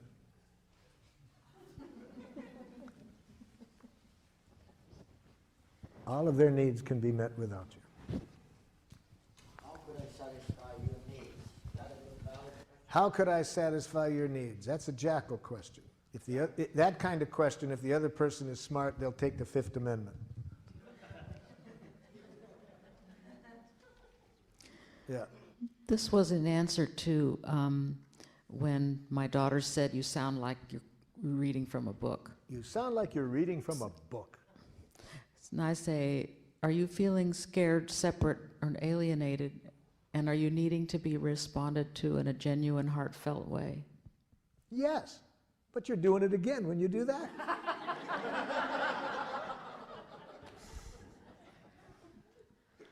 So with such a jackal for a while, until you make clear to them why you're doing it, so they will have less distrust of it, you would do just as you said, but silently. Silently? Yes. See, don't think we have to do this out loud for it to be powerful.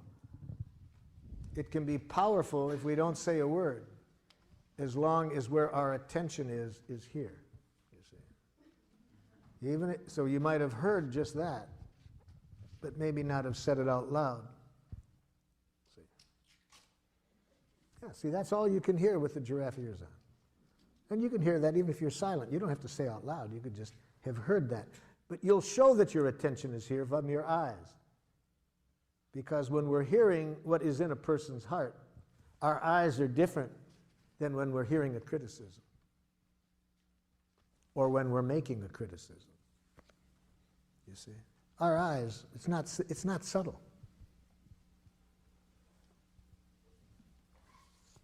Now, the advantage in being able to say it out loud is the person can correct us if we're not accurate. But even if we don't say it out loud, we live in a different world when we're connecting here than when we're hearing criticism. This is a, the question would be, that I would have asked would be something like, I would like you to ask me for help if you need it. Yes. And then the person responds. I am afraid of becoming a burden. No, there's it's almost a giraffe response. So how do you respond to this person? I'm afraid of becoming a burden. Now, if you're a jackal, you would say, no, you wouldn't be a burden. So if you're a jackal, you will try to reassure. See, jackals try to fix people in pain. They try to give reassurance. They try to make it better. They can't stand pain. They immediately make matters worse by trying to get rid of the pain.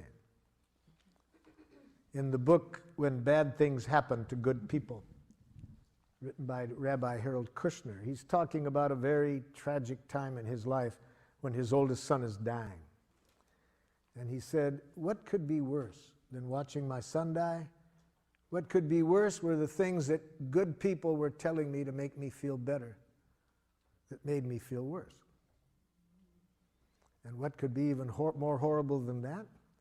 What they were doing, what they were saying that made me feel worse were exactly the things I had been saying to other people for 20 years in my role as a rabbi. See, he had been responding by trying to make it better. See? So we don't want to do that now. This is an important message. Well, I'm afraid that I'll be a burden. So put on giraffe ears. What is this person feeling and needing when they say that?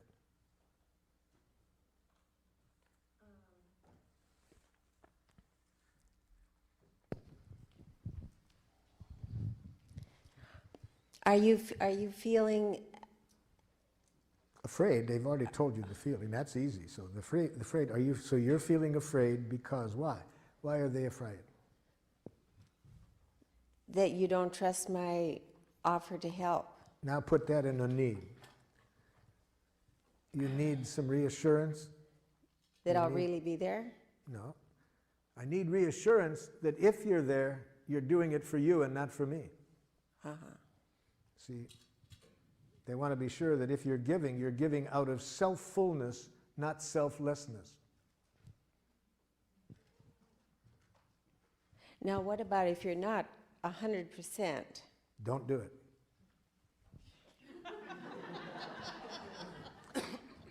I would suggest you heed Joseph Campbell's advice when he, having studied all the basic myths of the world and the basic religions, concludes that if there's one wise thing that seems present in all the basic religions, it's this: don't do anything that isn't play. Yes, don't do anything that isn't play. And it'll be play if you're meeting your own needs. So don't do things for other people. Well, the only right way is Hold your it, way. hold it, hold it, hold it. Your ears just dropped off. Put your ears back on, because if your ears are on, you will never hear the word right. It doesn't exist. If you hear that word, it's going to be toxic. Never hear another person telling you what's right. It's not good for them, it's not good for you. Right. I understand. Okay, so just hear feelings and needs.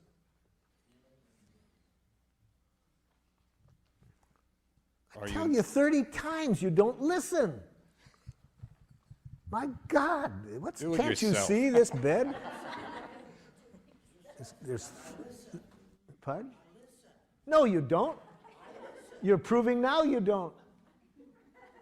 Isn't it funny If you were listening, you wouldn't say, I listen. Isn't it funny how he always comes in? Pardon? It's funny how he always comes in. Yeah. So, what's this person feeling and needing?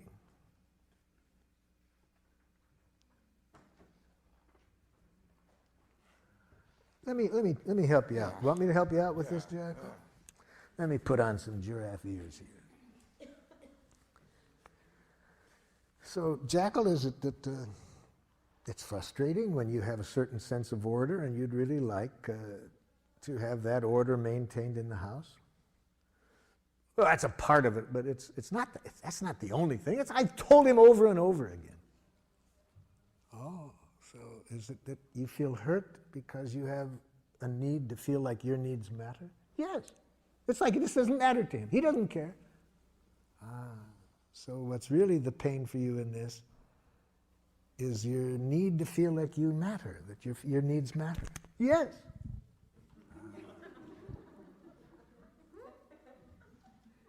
So how do you feel when you hear the jackal say this?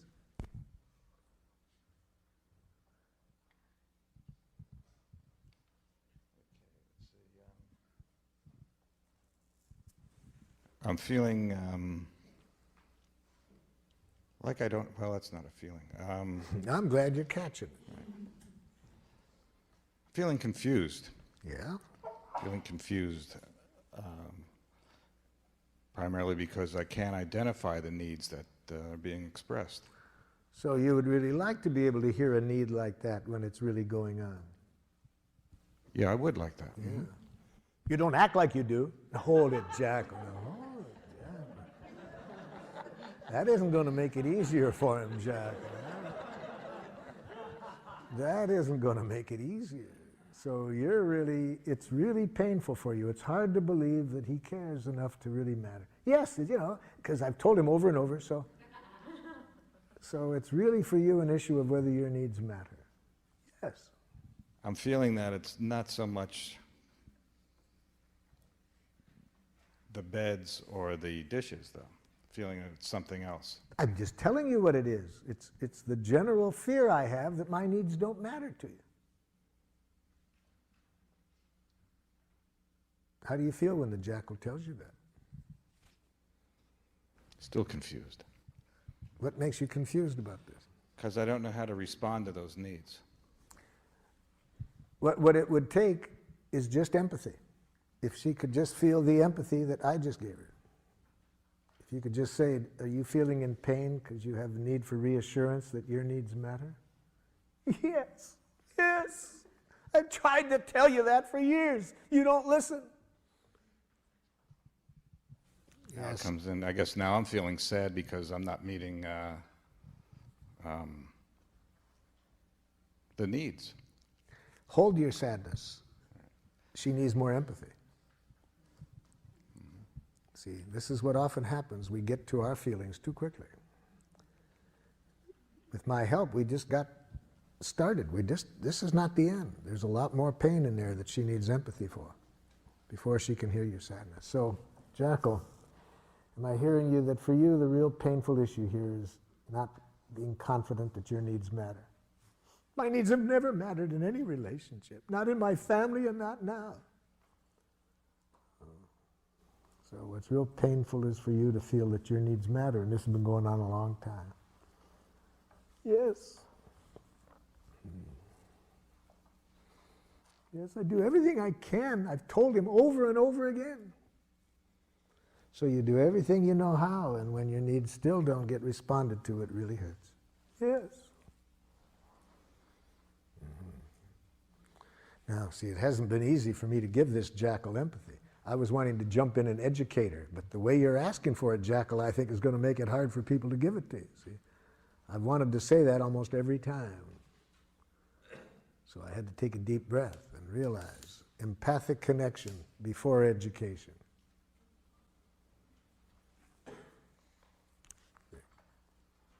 Now is not the time to educate, that the way you're asking for it's going to make it pretty hard for somebody without super-powered giraffe ears to hear your needs. Question on that. Doesn't this situation require some kind of resolution or solution? Yes, or yes, and almost yes. And the resolution, the solution will find us when the connection is there. Now, what connection? You see,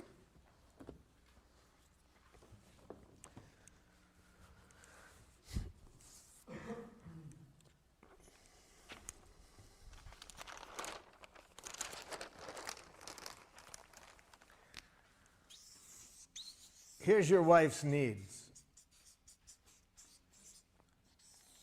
Here's your needs.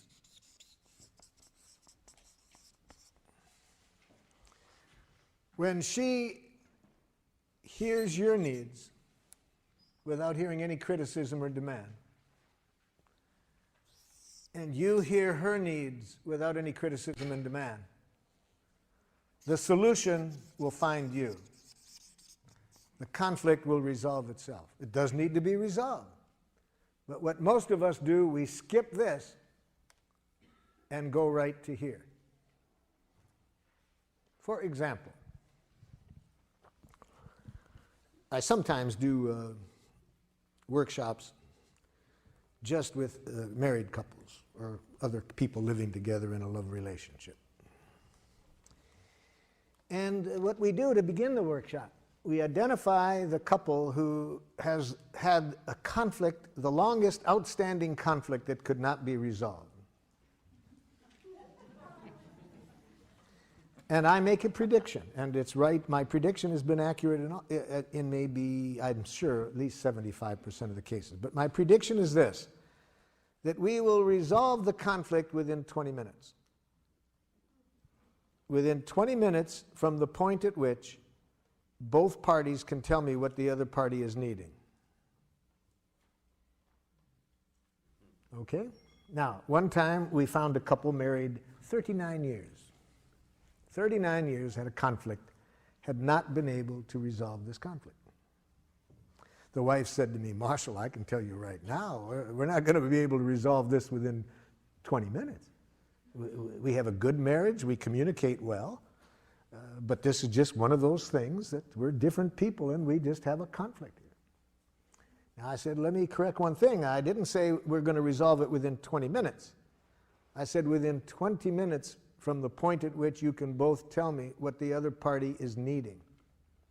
Oh, she said, Marshall, when you've been married 39 years and you've talked about something almost every day, I can tell you we understand each other. The problem isn't that. We're just two different people in this issue. Well, I said, I've been wrong before. I can sure be wrong this time, but let's see. We'll find out within 20 minutes. So first, tell me what his needs are in this situation. He doesn't want me to spend any money. He responds immediately, that's ridiculous. 39 years of communication.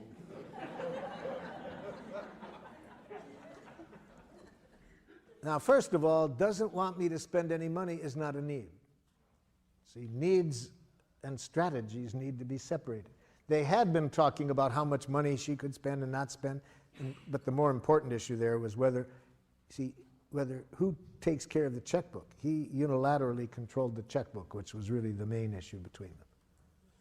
See, but I'm saying I don't even want the couple to talk about the strategies or the solutions until the connection is there. When the connection is there, the conflicts usually resolve themselves. So I pointed out to her, no, that's not a need. And even if it was, notice he's saying that's not accurate. Well, she said, okay, let me then tell you what his needs are, Marshall. You see, he's just like his own father. They both have a depression mentality when it comes to money. I said, stop. Now I'm hearing psychoanalytic jackal. And I was going to take another 39 years if you get into that. No, I'm not asking for an analysis of his personality. I'm saying, what are his needs? She didn't know. After 39 years, she had no awareness, consciousness of his needs. So I said to him, okay, well, she doesn't know. Why don't you tell her? Well, Marshall, let me tell you what her needs are. You see, she's a lovely woman, wonderful mother, a wonderful wife. But when it comes to money, she's totally irresponsible. Here comes another 39 years, you see. I ask for a need, and he gives me a diagnosis. And, of course, she immediately says, that's unfair. I said, hold it. So I could see they didn't have a need literacy, so I had to loan them my ears. So with giraffe ears, of course, I'm conscious that all judgments, she's totally irresponsible, is a tragic expression of an unmet need. You see? So if she would have had these ears, they would have been able to resolve this in the first year of their marriage. But she didn't. She was taking it personally. So I helped them out. I said, when you say she's irresponsible, are you feeling frightened and need to be sure the family is protected economically? He said, that's exactly what I mean. Well, that wasn't what he had been saying for 39 years. But he didn't know how to say his feelings and needs. Okay, so I've got his needs identified. He was scared, wanted to protect the family economically. I turned to his wife and said, could you tell me back what you heard him say? But because I did, one time I overdrew the checkbook when we were, first married, now he thinks, I said, excuse me. Notice what the first word that she said was, but. See, she doesn't know the cardinal giraffe rule. Never put your butt in the face of an angry person.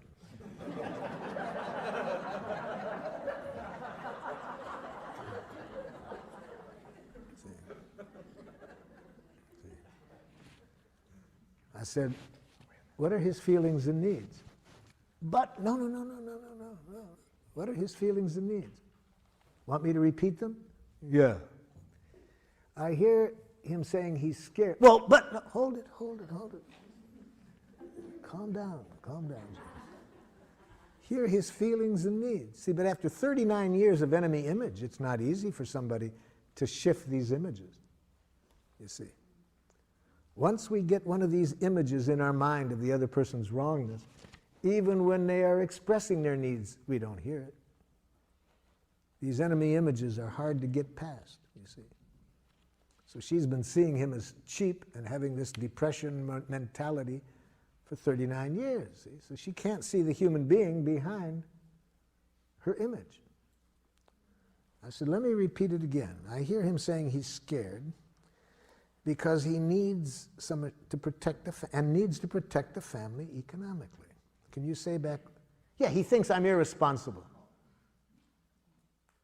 Let's try it again. After 3 more repetitions, finally, she could hear his needs and feelings separate from her judgments. Finally. Yes? Did you try to empathize with her at any point, or did you just keep repeating his need and try to get her to Yes. After I had tried twice to get her to hear it, I could see she was in too much pain to hear him. So I had to do what I was just demonstrating like this. Actually, I had needed to give her some emergency first aid empathy. So you did do that. Before I could pull her by the ears to get her to hear him. So if after I tried 2 times to pull the jackal by the ears, it's hard to do that because he keeps trying to bite, you know, then I back off. So it really hurts when you hear criticism. Yes, I mean, blah, blah, blah, blah, blah, blah. Yeah, and so you really need to be trusted. Yeah.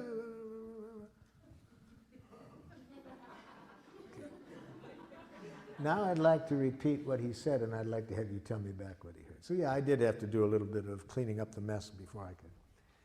See, every image that she's heard in the past, every criticism, which she'd heard for years she was irresponsible. Now it's hard for her to hear the need that was being expressed all along behind that. So finally I get her to hear his feelings and needs. Okay, we're halfway through. Now this much took me an hour. Okay, now I try to help her. So could you tell me now what your needs are? Well, just because I made them, you know, I overdrew the checkbook, you know, before, you know, that doesn't mean I'm going to do it again. He said, yes, but we could be out of money, but excuse me. So, you're really frustrated, and if I hear you correctly, you have a need for some trust that you can learn how to handle money. Yes. Okay. Husband, could you tell me back? Yeah, and we'll be out of money by then. Excuse me. Can you tell me what her feelings and needs are? Would you like me to repeat it? Yes. Okay. About 3 more repetitions, he hears her. It didn't take 20 minutes to resolve it at that point, you see. Whenever I go into situations where there's been a lot of conflict, I don't even allow the people to talk about strategies until they're connected at the heart level. I was working with 2 tribes in northern Nigeria, one Christian tribe and one Muslim tribe. 1/4 of the population killed in 1 year. 1 out of 4 people killed. Took my colleague 6 months to get them to agree to come into a room together. During that 6 months, 60 people killed. So by the time it took us to get everybody into a room together, 60 people killed. So now it's not a husband and wife I have on opposite ends of the table, but the chiefs of 2 tribes. I start the same way I did with the husband and wife. I'd like to hear you express your needs. What needs are not being met? I'm pretty much guessing ahead of time I'm not going to get an answer to my question, because if people had been communicating at the need level, there wouldn't have been 100 people dead. So I wasn't surprised when instead of getting an answer to my question, I got this back. These people are murderers. Well, you've been trying to dominate us. See, I ask for needs, I get back diagnoses. So just as with the husband and wife, I put my ears on, translate each statement into a need, get the other side to hear it. It wasn't easy. I had to do a lot of first aid empathy to get, because like when I got this person behind murderers was, so you are frightened of any use of violence to resolve conflict and want some agreement to resolve it in some other way? Yes, exactly. Okay. Could you say back what you heard? Then why did you kill my child? So it wasn't too easy. But anyway, it took about an hour again for me to get one need expressed, one need heard, one need expressed, one need heard. And one of the chiefs who hadn't spoken yet said to me, if we know how to communicate this way, we won't have to kill each other. See, it just took 1 hour to see that if they can just stay connected at the heart level, nobody has to die. There's plenty of resources for getting everybody's needs met.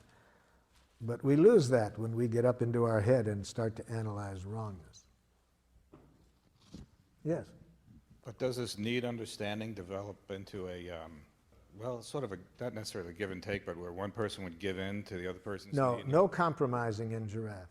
Not necessary to compromise. Everybody's needs can get met. Nobody has to give in. Nobody has to give anything up.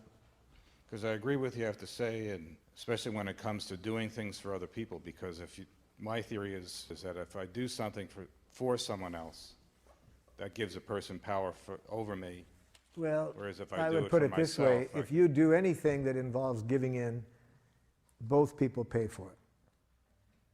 Nothing has been resolved.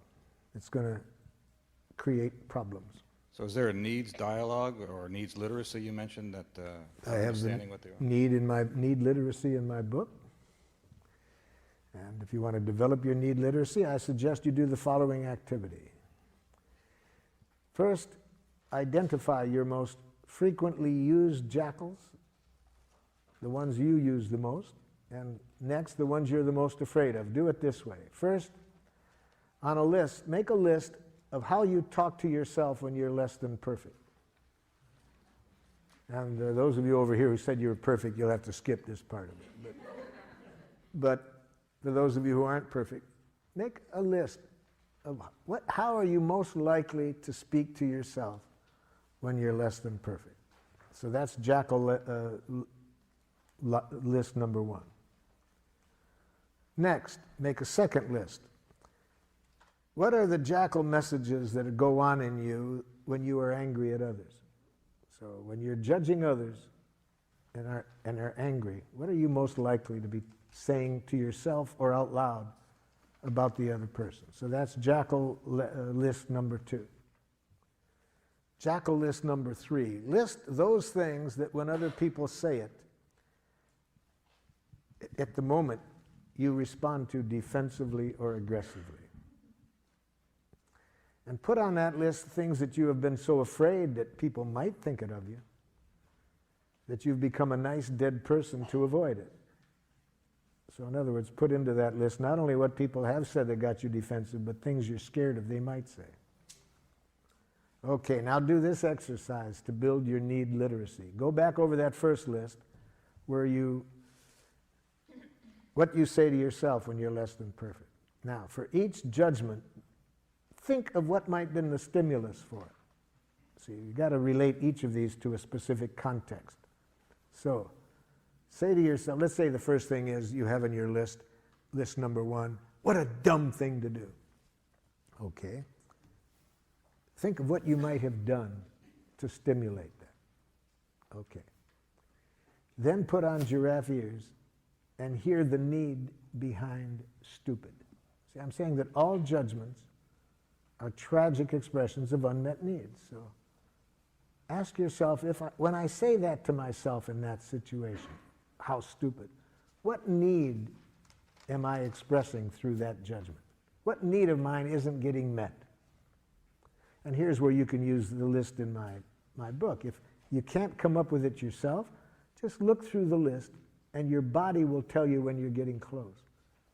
Really, because, yeah, that's what my need is.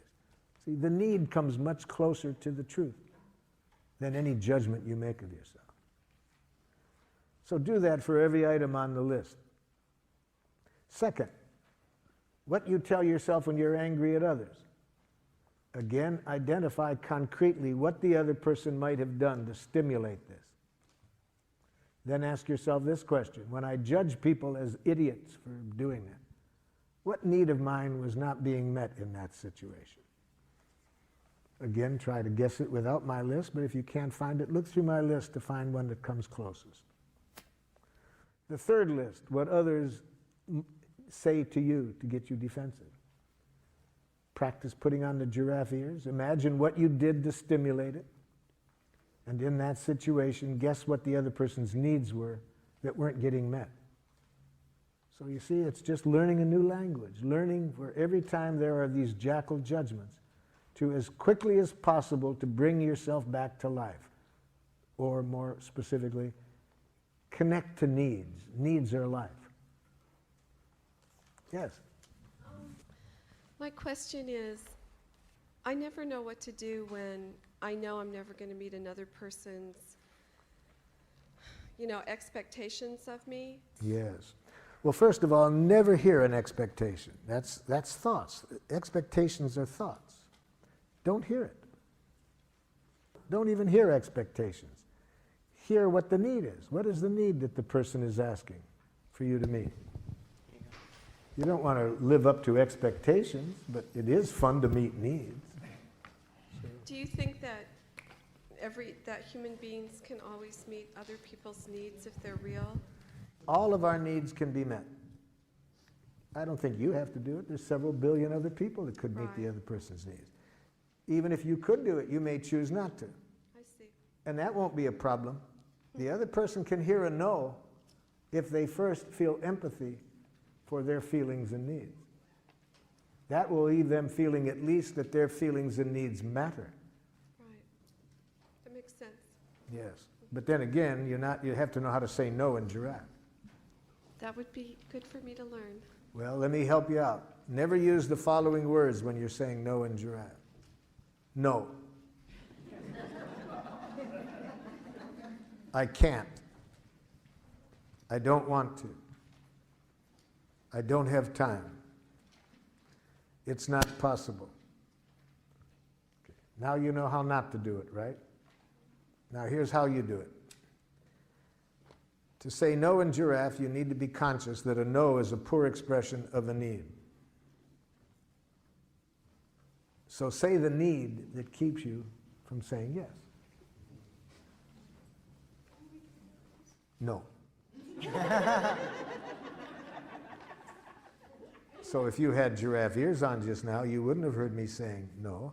You would have said, what is Marshall's need that's keeping him from saying yes? And you might have said back to me, Marshall, are you having a need for completion of other things you'd like to do right now? You see? You would have tried to hear the need behind the no. So what I said is, all no's are tragic expressions of a need. So say the need that keeps you from saying yes. Don't say no. The way that I have this framed, I feel as though I am responding to a person's expectations. So it's a work environment. Are you feeling afraid of being held responsible for the quality and quantity of the work that I'm doing? And this is to a supervisor. Are you feeling scared and need to protect yourself? That might be the need that I hear you guessing. Are you feeling scared and need to protect yourself in this matter? I guess when I hear that, I feel afraid because I'm inferring that there's a danger and that they have a fear of some danger. If this is what you're guessing is alive in them, you're not saying it's right. See, we never say you are feeling. We always say, are you feeling? We may be wrong, but we're trying to get clear what's going on in this person. Are you feeling afraid and need to protect yourself? And taking the my performance part out of it. You're Yes, saying take yes. the me out of the Yes. Just giraffe try to ears. hear the feelings and needs without you. We know what that is in this situation. They're talking to you about some things you've done or haven't done. So in the context, we're pretty clear what's going on. What we want to hear now is their feelings and needs. Are you feeling scared and need to protect yourself in this matter? Now, if this is in many settings where the people are not used to having feelings dealt with, the other person might get very upset with having their feelings being talked about. In which case you do it silently. But if you're a giraffe, you hear feelings and needs in every message. Whether you do it out loud or not, politically we adjust when we might do it out loud. But we don't allow anything else into our consciousness except this other person's feelings and needs. I think you said earlier that there's no compromise in giraffe communication. Yes. And so I would find it instructional to know how the problem between the husband and wife was resolved. Yes. And Yes. how it was a win-win situation for both of them. First, once there is empathy, people feel that their feelings and needs matter, which is done through the empathy. You don't have the competitiveness, you don't have the charge. So here's how it went. After they both heard each other, he heard that it would really hurt for her not to be trusted, that she could learn. And once he felt really understood how scared he was that if she were to do what she did when they first got married and overdraw the account, she could hear that he wanted to protect the family.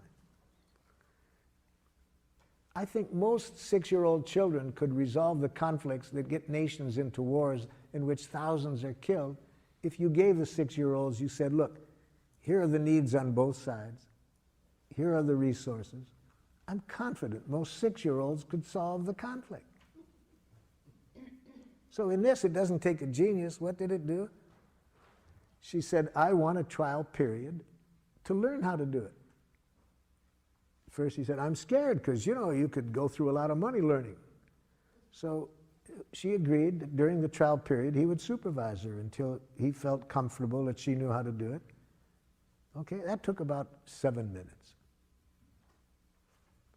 But they hadn't been able to get to that in 39 years because of all the enemy images, the hurt, and so forth.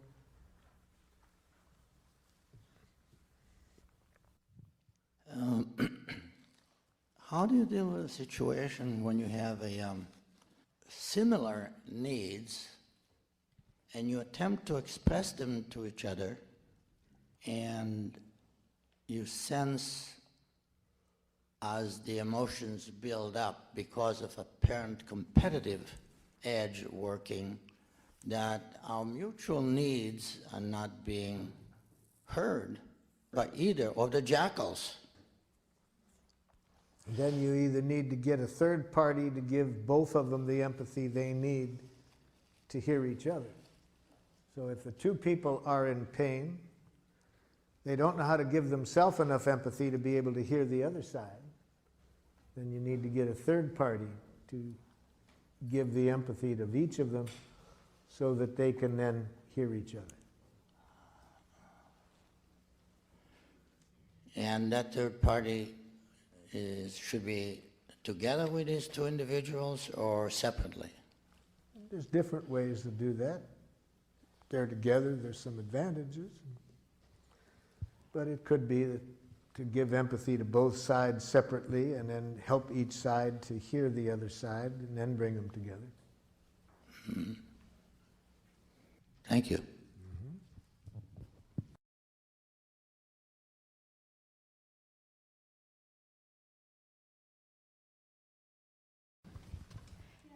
This morning you made a reference to giraffe mourning and that there's a different way of saying you're sorry to someone, and I wanted to hear what that was.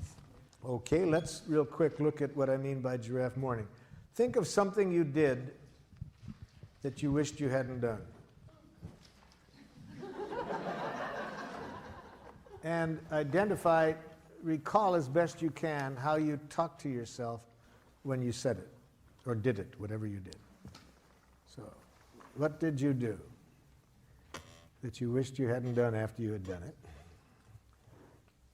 And give me a sample of what you said to yourself when you did it. You have one in mind?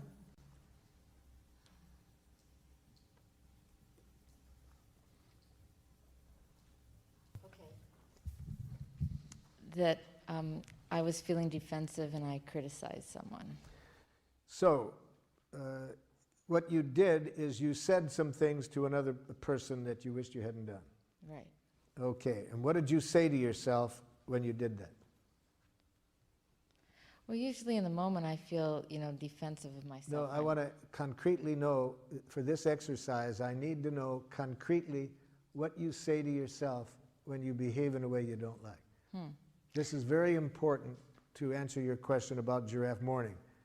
It's very important to identify what your inner educator is saying to you. See, all of us have an inner educator whose function it is to educate us when we are less than perfect. Now, most of us made the mistake of sending our inner educator off to a brutal jackal academy for inner educators. And so it's important to be conscious of how our inner educator talks to us. So that's what I'm asking you. When you said what you did to your husband, what did your inner educator, how did your inner educator try to educate you? It said what to you about what you had done? In the moment or later? Either one. Well, the point when I start to feel regret or sorry is later. Which at any point, what did you say to yourself about what you had done? Okay. I said, I'm a bad person. Now that's enough, you see. See, your inner educator tries to educate you through penitence, through making you hate yourself for what you've done. It uses language that implies there's such a thing as a bad person. All right. Now, if you apologize out of that energy, that's jackal. Any apology that comes out of thinking you did something wrong is not going to be good for you or the other person. You with me so far? Well, I know it feels bad. Yeah, it feels bad. And I really want you to feel bad in this situation. But I want you to feel a sweet bad. A sweet bad that will help you learn from this without hating yourself. When you have a thought in your head that you're a bad person, that's ugly bad. That's a punitive bad. That'll first of all make it hard to learn. And even if you do learn, it's out of self-hatred. So whatever changes you make are at great cost. So that's your inner educator. That was your inner educator speaking to you when it said you're a bad person. Now, we've been learning today that all judgments are expressions of needs, right? So your inner educator means well. It really means well. It wants you to learn from this in a way that will serve life. It means well, it's just its language that sucks. Okay? So we don't want to hear what the inner educator thinks about us. We want to hear the need that isn't getting met, that it's trying to call to our attention. So what need is your inner educator trying to bring to your attention that you didn't meet by how you behaved?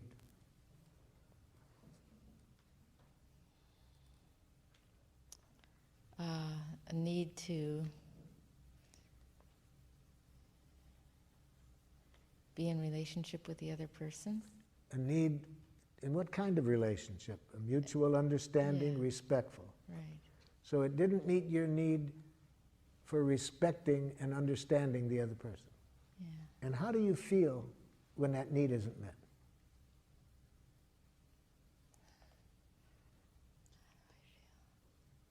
Guilty. Then you still got the bad person image in mind. So Yeah. if you still think you're bad, if there's any thinking still going on, that guilt comes from the judgment. Well, I feel separate and isolated. But how do you feel? What emotion do you feel about not meeting your own needs for understanding and respecting? See, the guilt comes from that image of bad person, but what feeling comes from not meeting your need to respond to this person with respect and understanding? Sad? That's a sweet pain. See? That's giraffe mourning. So if you say to the person, you know, the way I talk to you, I feel really sad. It doesn't meet my need for respecting you and understanding you. You see, there's no image in there that I'm a bad person. I'm sad. I didn't meet my own need for respecting and understanding you. Check with the other person what they'd rather hear. Whether they'd rather hear the giraffe mourning or the apology that you're a bad person. Yes. I'm having a little problem trying to find the teeth in this model somehow. It seems like everything is, even though we're talking that it's on a feeling level, everything seems, the way I'm interpreting anyways, is sort of on a mental level as opposed to an emotional level. And I guess I operate a lot from my gut, and I'm trying to get down to that somehow. So I need some help with it. Basically, tell me how I would be able to use this technique in my daily life,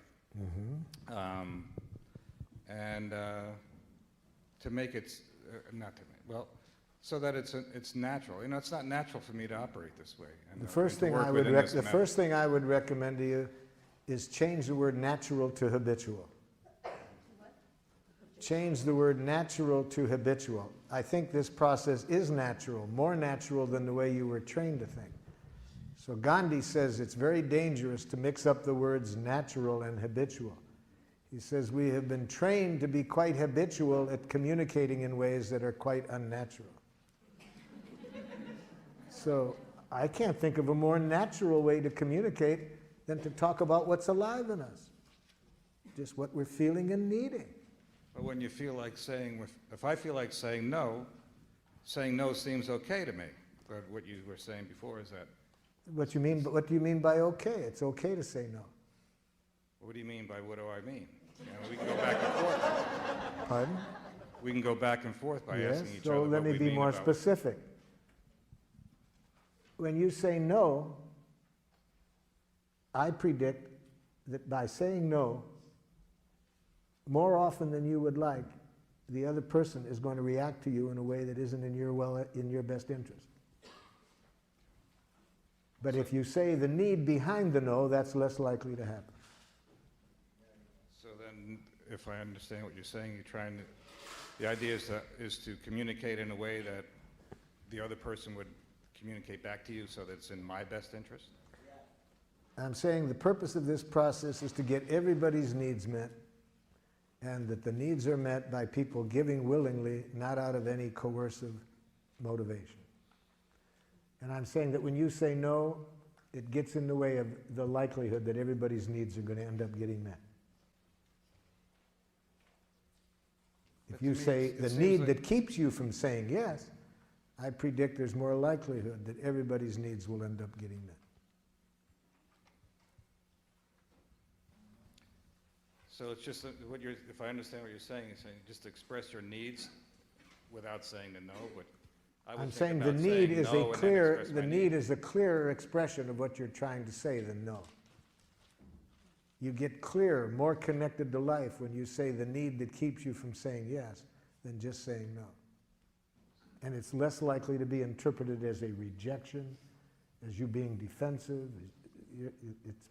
Just say the no by itself, I predict, is more likely to get you interpretations that aren't in your best interest. Sometimes when I don't hear a no, I look at it as being sort of a passive-aggressive response to something that I might want.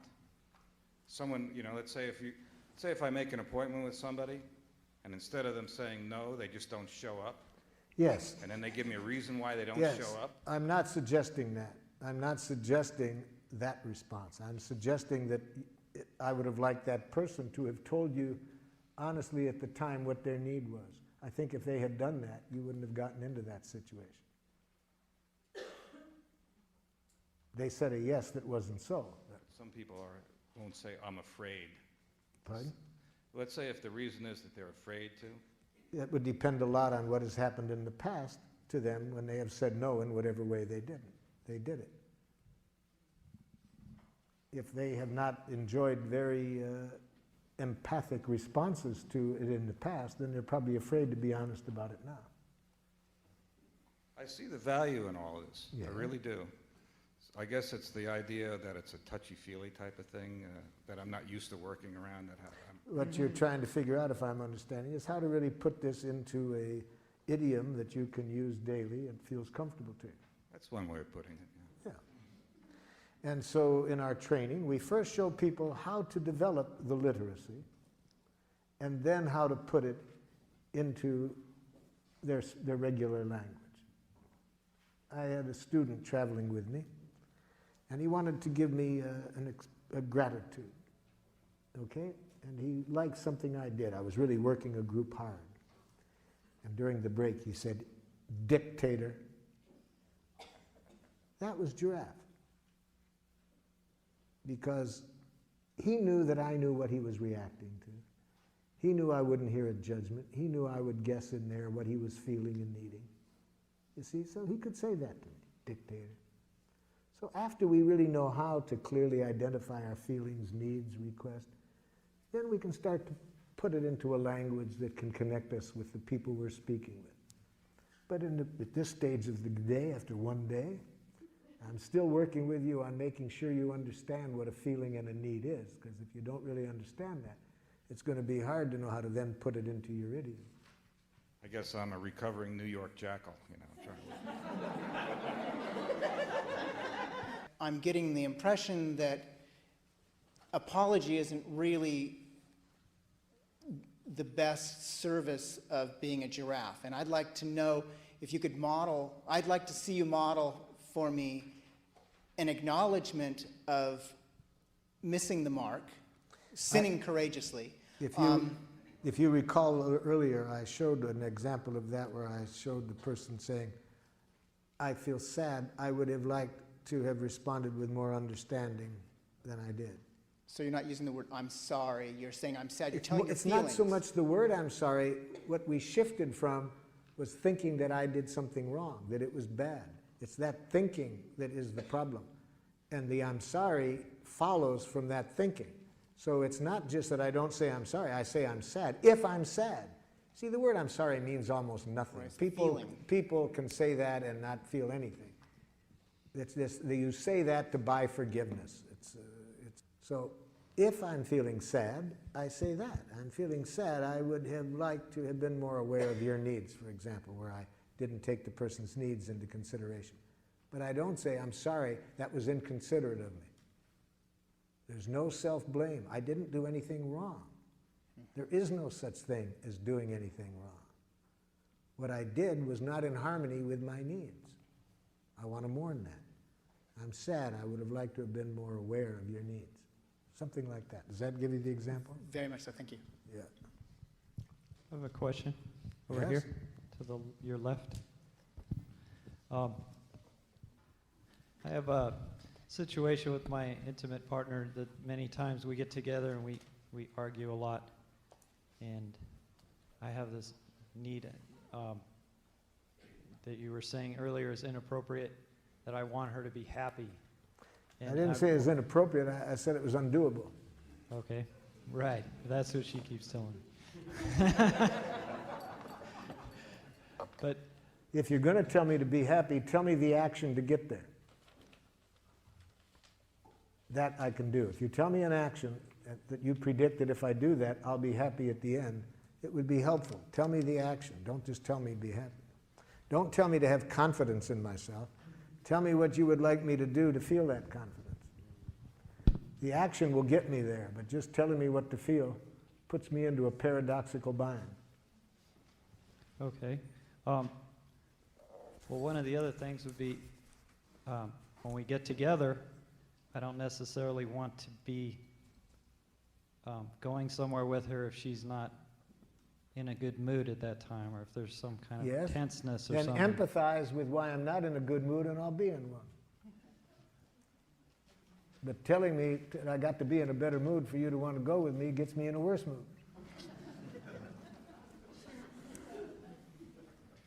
Okay.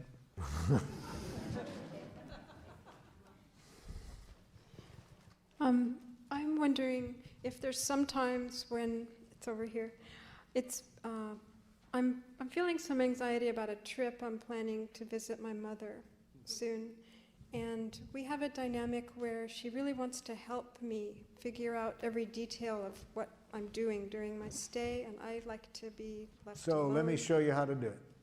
And I'm afraid that if I talk to her like this, it's going to make matters much worse. Okay, then we'll teach you how, if it does, we'll show you how to enjoy it when it gets worse. Okay. But first, let me show you the first thing to do.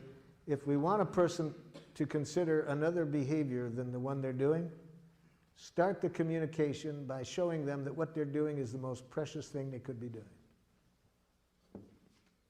This way, empathy. Start by empathizing with mother's intent in behaving as she does.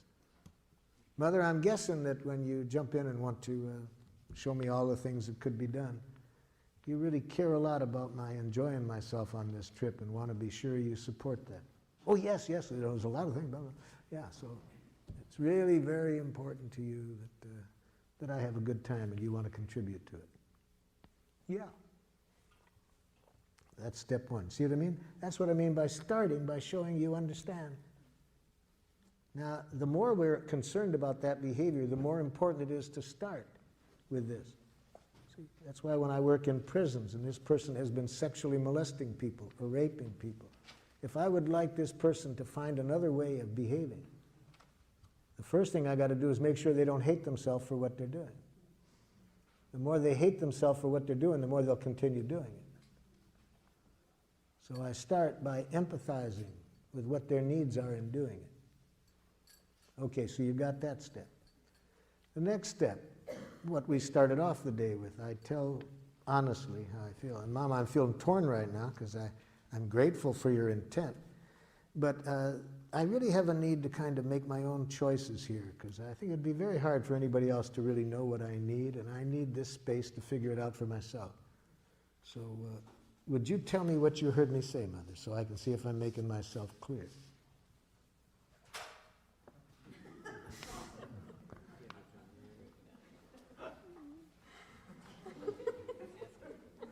So now I know Mother didn't hear me. Now I know Mother didn't hear my needs. She probably heard a rejection. She probably heard that she's not valued. So, but it's important that I not think that her reaction is because of what I said. If I express my feelings and needs, it would be impossible for a person to react this way if they heard it. They would have gotten a gift. They would have the eyes of a little child getting a gift from Santa Claus. That doesn't look like what Mother's looking like right now. So Mom, could you tell me what you just heard me say? You don't want me. So you heard it kind of as a rejection, Mother. Of course, how else could I have heard it? Well, thank you for telling me you heard it as a rejection, Mother. Notice I didn't say, that isn't what I said. See, if you want to have people understand you differently, never tell them you're misunderstanding me. Never say, that isn't what I said. Say, thank you for telling me that's what you heard. I can see I didn't make myself clear. I'd like to try again, Mother. As I do value very much your offering to help, but I have a need to kind of get my own needs clear and structure my own time. Can you tell me what you hear me say? So you think I don't have any intelligence about helping you. Thank you for telling me that's what you're hearing, Mother. I'd like you to hear it differently. I'd like you just to hear my needs, that I have a real need to kind of sort things out for myself and structure my own time. Could you tell me what you heard? See, you have a need to kind of get clear for yourself what you want and to figure things out. Thank you, Mother. See how easy it is to get empathy from a jackal? Just about 3 ear pulls and I got it, right? Now, there are some 8-pull jackals, too, I know that. But I can tell from how sweet you are, your mother is a 3-pull jackal. Thank you.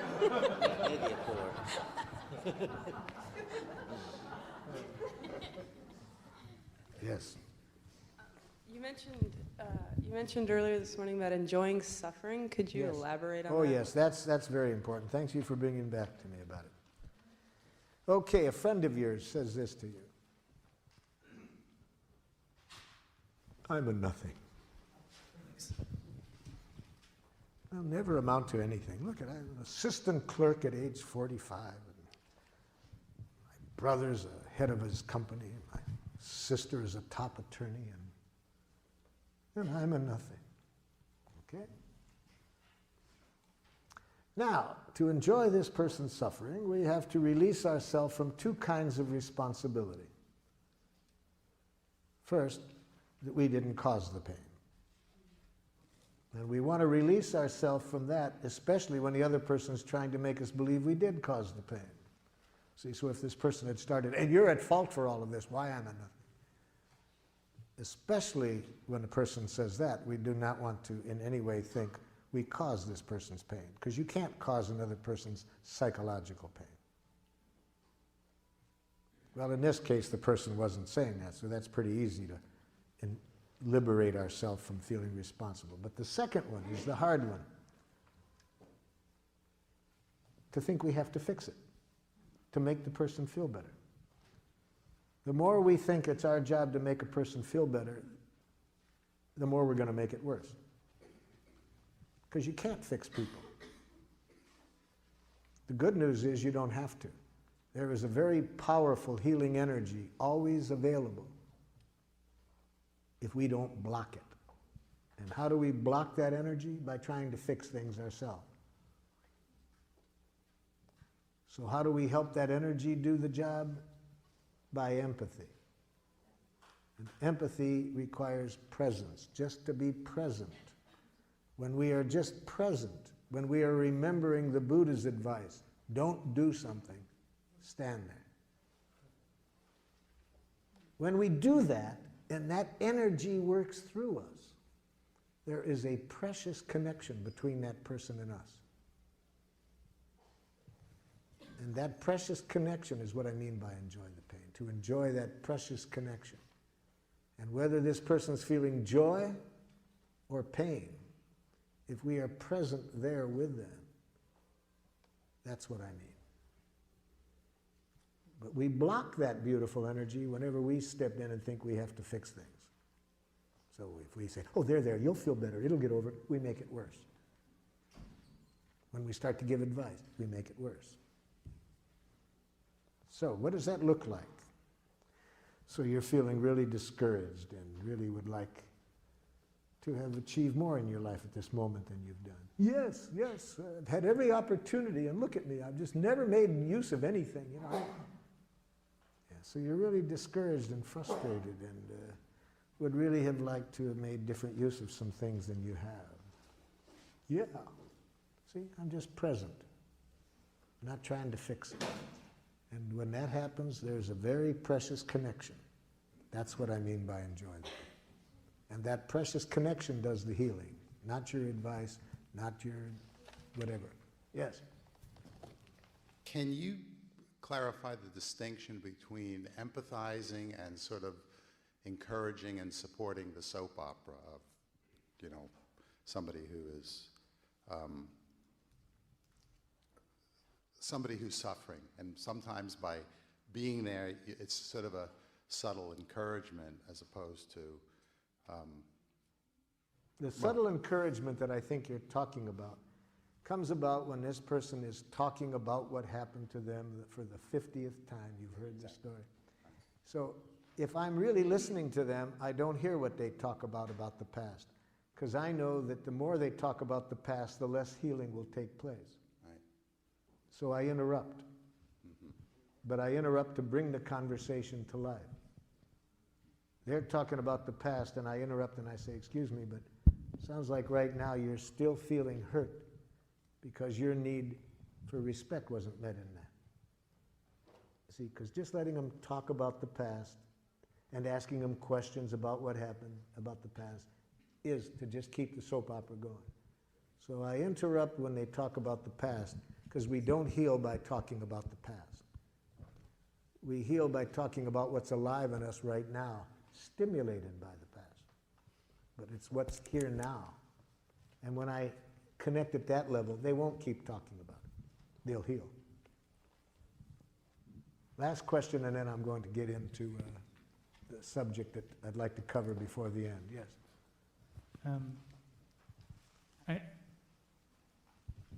You talk about having, let's see, that someone else cannot cause our emotional pain. That's right. And I think about the abuse that I grew up with and that I see in Yes. a lot of families, Yes. and the suffering that I've Yes. experienced throughout my life, and Yes. through my recovery and all that. And yes, and other people were a stimulus for your suffering. And you were a participant by how you dealt with it. For example, if you followed me in my work, you would see this very clearly. in places like Rwanda, Burundi, Sierra Leone, I'm working with people that have had their families killed. Some of those people have such rage that all they live for, moment by moment, is the possibility of vengeance. Others have no anger, have never had anger. Same exact stimulus. They have deep feelings, but not rage. So it is not the stimulus that determines how our emotional reaction is. That part is up to us. I work with some women, unfortunately a lot, who have been raped. And some of them feel shame, deep shame. Some feel rage. Some feel other things. So the same stimulus depends how people take it, whether they feel shame, rage, or other things. I'm working with a woman from Rwanda who had, she heard her 3 children being killed because she got to underneath the sink, hid underneath the sink in time. Her children didn't make it to the hiding place in time. They got killed. She heard them. She heard her husband being killed and her brother. She had to stay underneath there 11 days to save her own life because they stayed in the house after they killed the family. This woman has deep feelings, but never once has she had the kind of anger that makes her want to get vengeance. She's put all of her feelings, and lots of them, into preventing this happening to anybody else. You see? So the way she looked at it leads her to want to prevent this happening to anybody else. She came to my workshop because she wanted to know how to deal with the rage toward her from other people in her tribe who are furious with her that she won't join their efforts to kill the other people. Same stimulus, quite different reactions. Okay, so I had this stimulus, and somewhere I learned how to deal with it in the way that I had dealt with it, and I'm learning to change that now. Yes. The worst thing, of course, would be, no matter how you did choose to deal with it, is to think there was something wrong with how you chose to deal with it. I'm not wanting us to get into one way is right or wrong. I'm just saying that no matter what happens to us, the other person's responsible for what they did. I'm not saying the other person doesn't have responsibility. That's my question about accountability. That person's responsible for what they did and why they did it. We're responsible for how we deal with that.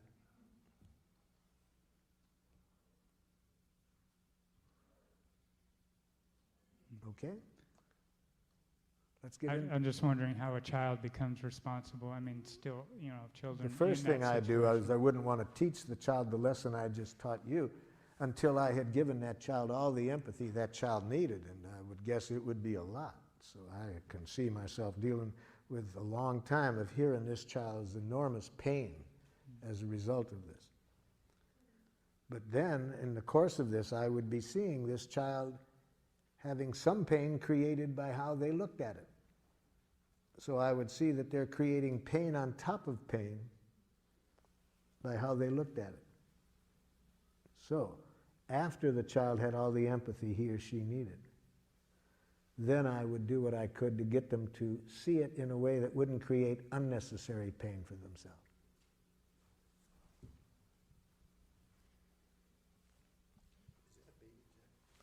This is a baby jackal, yes. Okay, now what I'd like to do in the precious time that we have left, deal with a very important part of giraffe, because I wouldn't want you to get the idea that nonviolent communication is solely interested in conflict resolution, because it's equally interested in celebration. How can we celebrate life? In fact, the part that I've left for 10 minutes before the end is in some respects the most important part, because it's where we get the fuel to stay giraffe in what's often a very jackalish world. See? So it's going to be pretty hard to make this radical transformation back to our nature in many situations unless we're getting plenty of fuel. Now, where does the fuel come from? The fuel comes from celebration. And what kind of celebration? It comes from saying thank you in giraffe. So let's see now in the last minutes how we celebrate by saying thank you in giraffe, expressing gratitude in giraffe. And first, I'd like to remind you of how jackals say thank you. You did a good job on that paper. You are a very kind person. You're a good dancer. Can you see why that's Jackal? Moralistic judgments. Positive moralistic judgments are equally as violent in my estimation as negative ones. Namely, they reinforce the idea that the negative exists. If I say you're a kind person, I'm implying there's such a thing as an unkind person. I'm also implying that I'm the judge that knows the difference. So no more praise or compliments, okay? No more praise or compliments. Especially when you intend them as a reward. That's the ultimate dehumanization, to use thank you as a reward. To say it for the purpose of trying to reinforce something, to get the person to continue doing it. It's like sending what goes on at dog obedience school? See? Punishment and reward, see? So giving a compliment or praise for the purpose of reinforcement is giving the dog something to eat to reinforce it for something. Well, people are not for that treatment. And it destroys the beauty of thank you. When people have to wonder, is this being said out of that energy? But it works. What does Jackal? Studies in management indicate that if managers praise and compliment employees daily, production goes up. Studies in school show that if teachers praise and compliment students daily, they work harder. Jackal, take another look at the research. I think you'll see that that only works for a very short time, until people see the manipulation. And then it no longer works. And it destroys the beauty of thank you, because now you cannot even trust gratitude without wondering whether it's being used as a reinforcement, as a reward. Well, what about if I want to build up the other person's self-esteem? What's wrong with that? So, Jackal, you don't see the irony of that? What? If the other person can only like themselves when you compliment them, they have no self-esteem. You've just addicted them to your rewards. That they only feel good when you say something about them. They have no self-esteem. Okay. How does a giraffe say thank you? Or gratitude? First, there's three things that are involved in a giraffe expression of gratitude that give us energy to keep being a giraffe.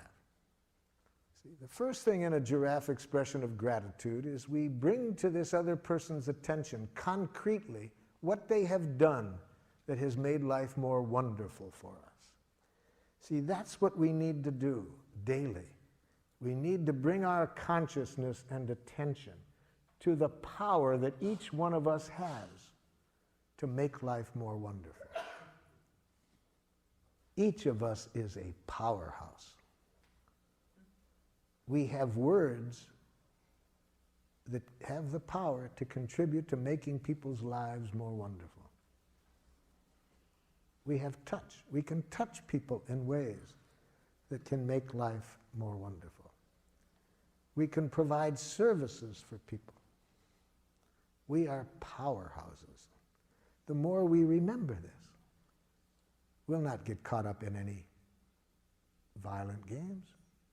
Why would we use our energy any way other than to make life wonderful when we remember that we have this power? So that's one thing we got to make clear in our expression of gratitude. Specifically what the person did, not some vague generality. For example, a woman in Geneva, Switzerland came up to me at the end of a workshop. Here's what she said to me. "You're brilliant."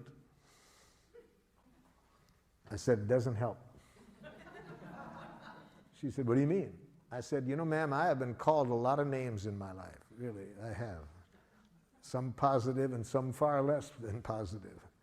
And I can never recall learning anything valuable by somebody telling me what I am.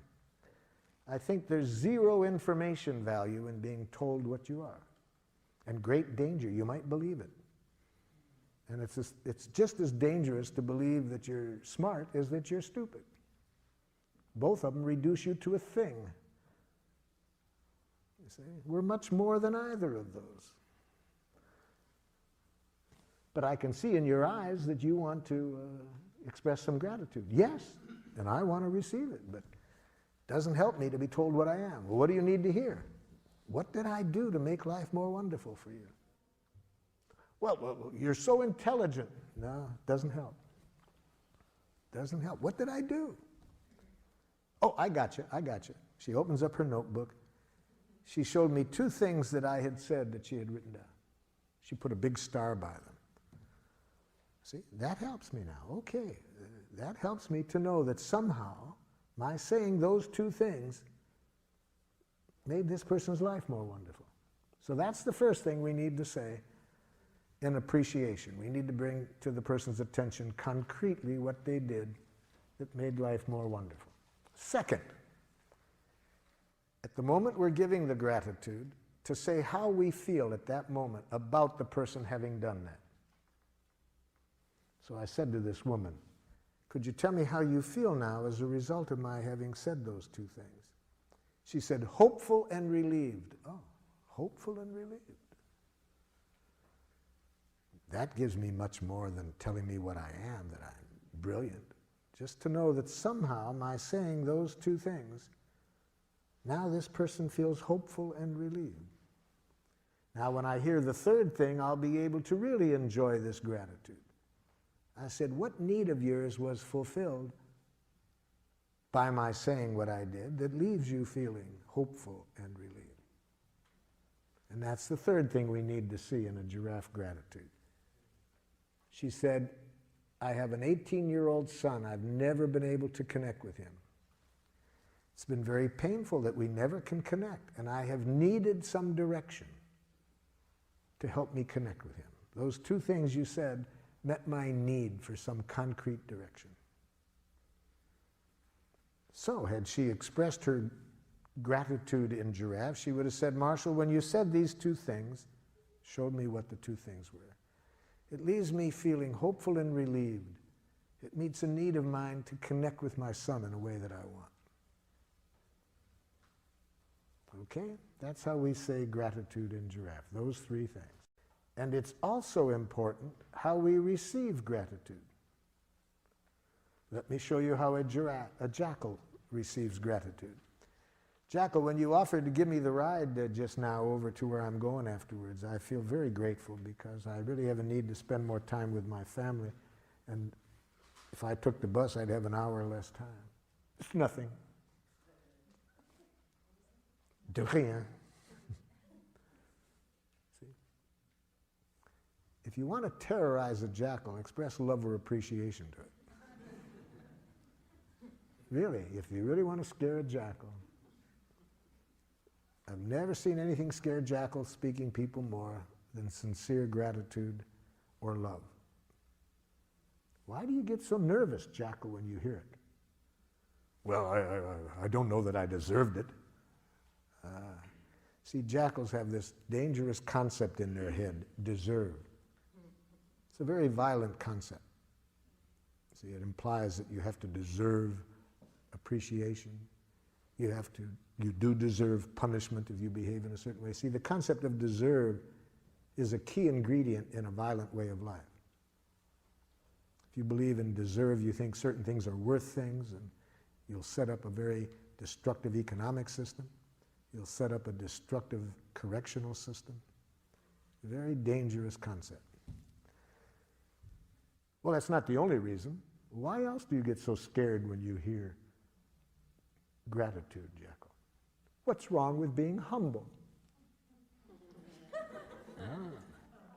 So you want to have a need for humility? Yes. Well, you know, Jackal, there's different kinds of humility. I'm afraid that your kind is a jackal humility. I think your kind is the kind that Golda Meir, the Israeli prime minister, was reacting to when she said to one of her politicians, "Don't be so humble, you're not that great."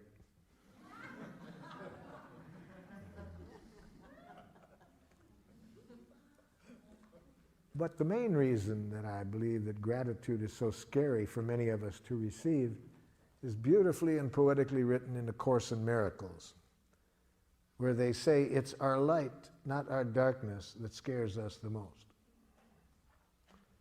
See, having been educated in this jackal way to hate ourselves, to think there's something wrong with us,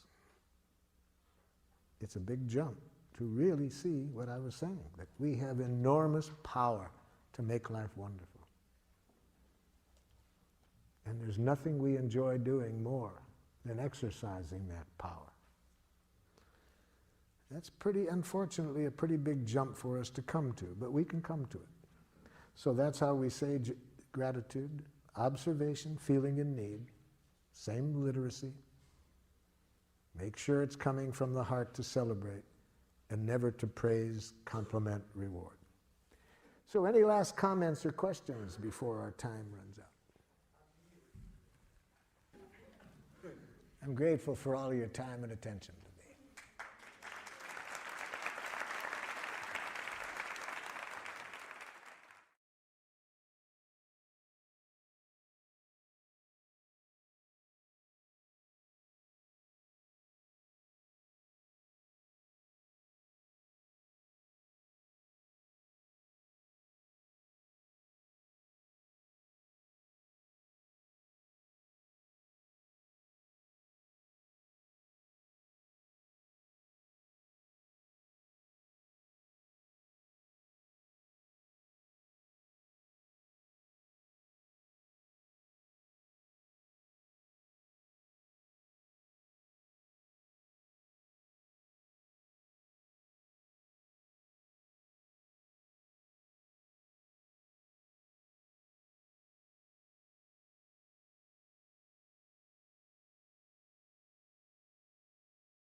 Thank you.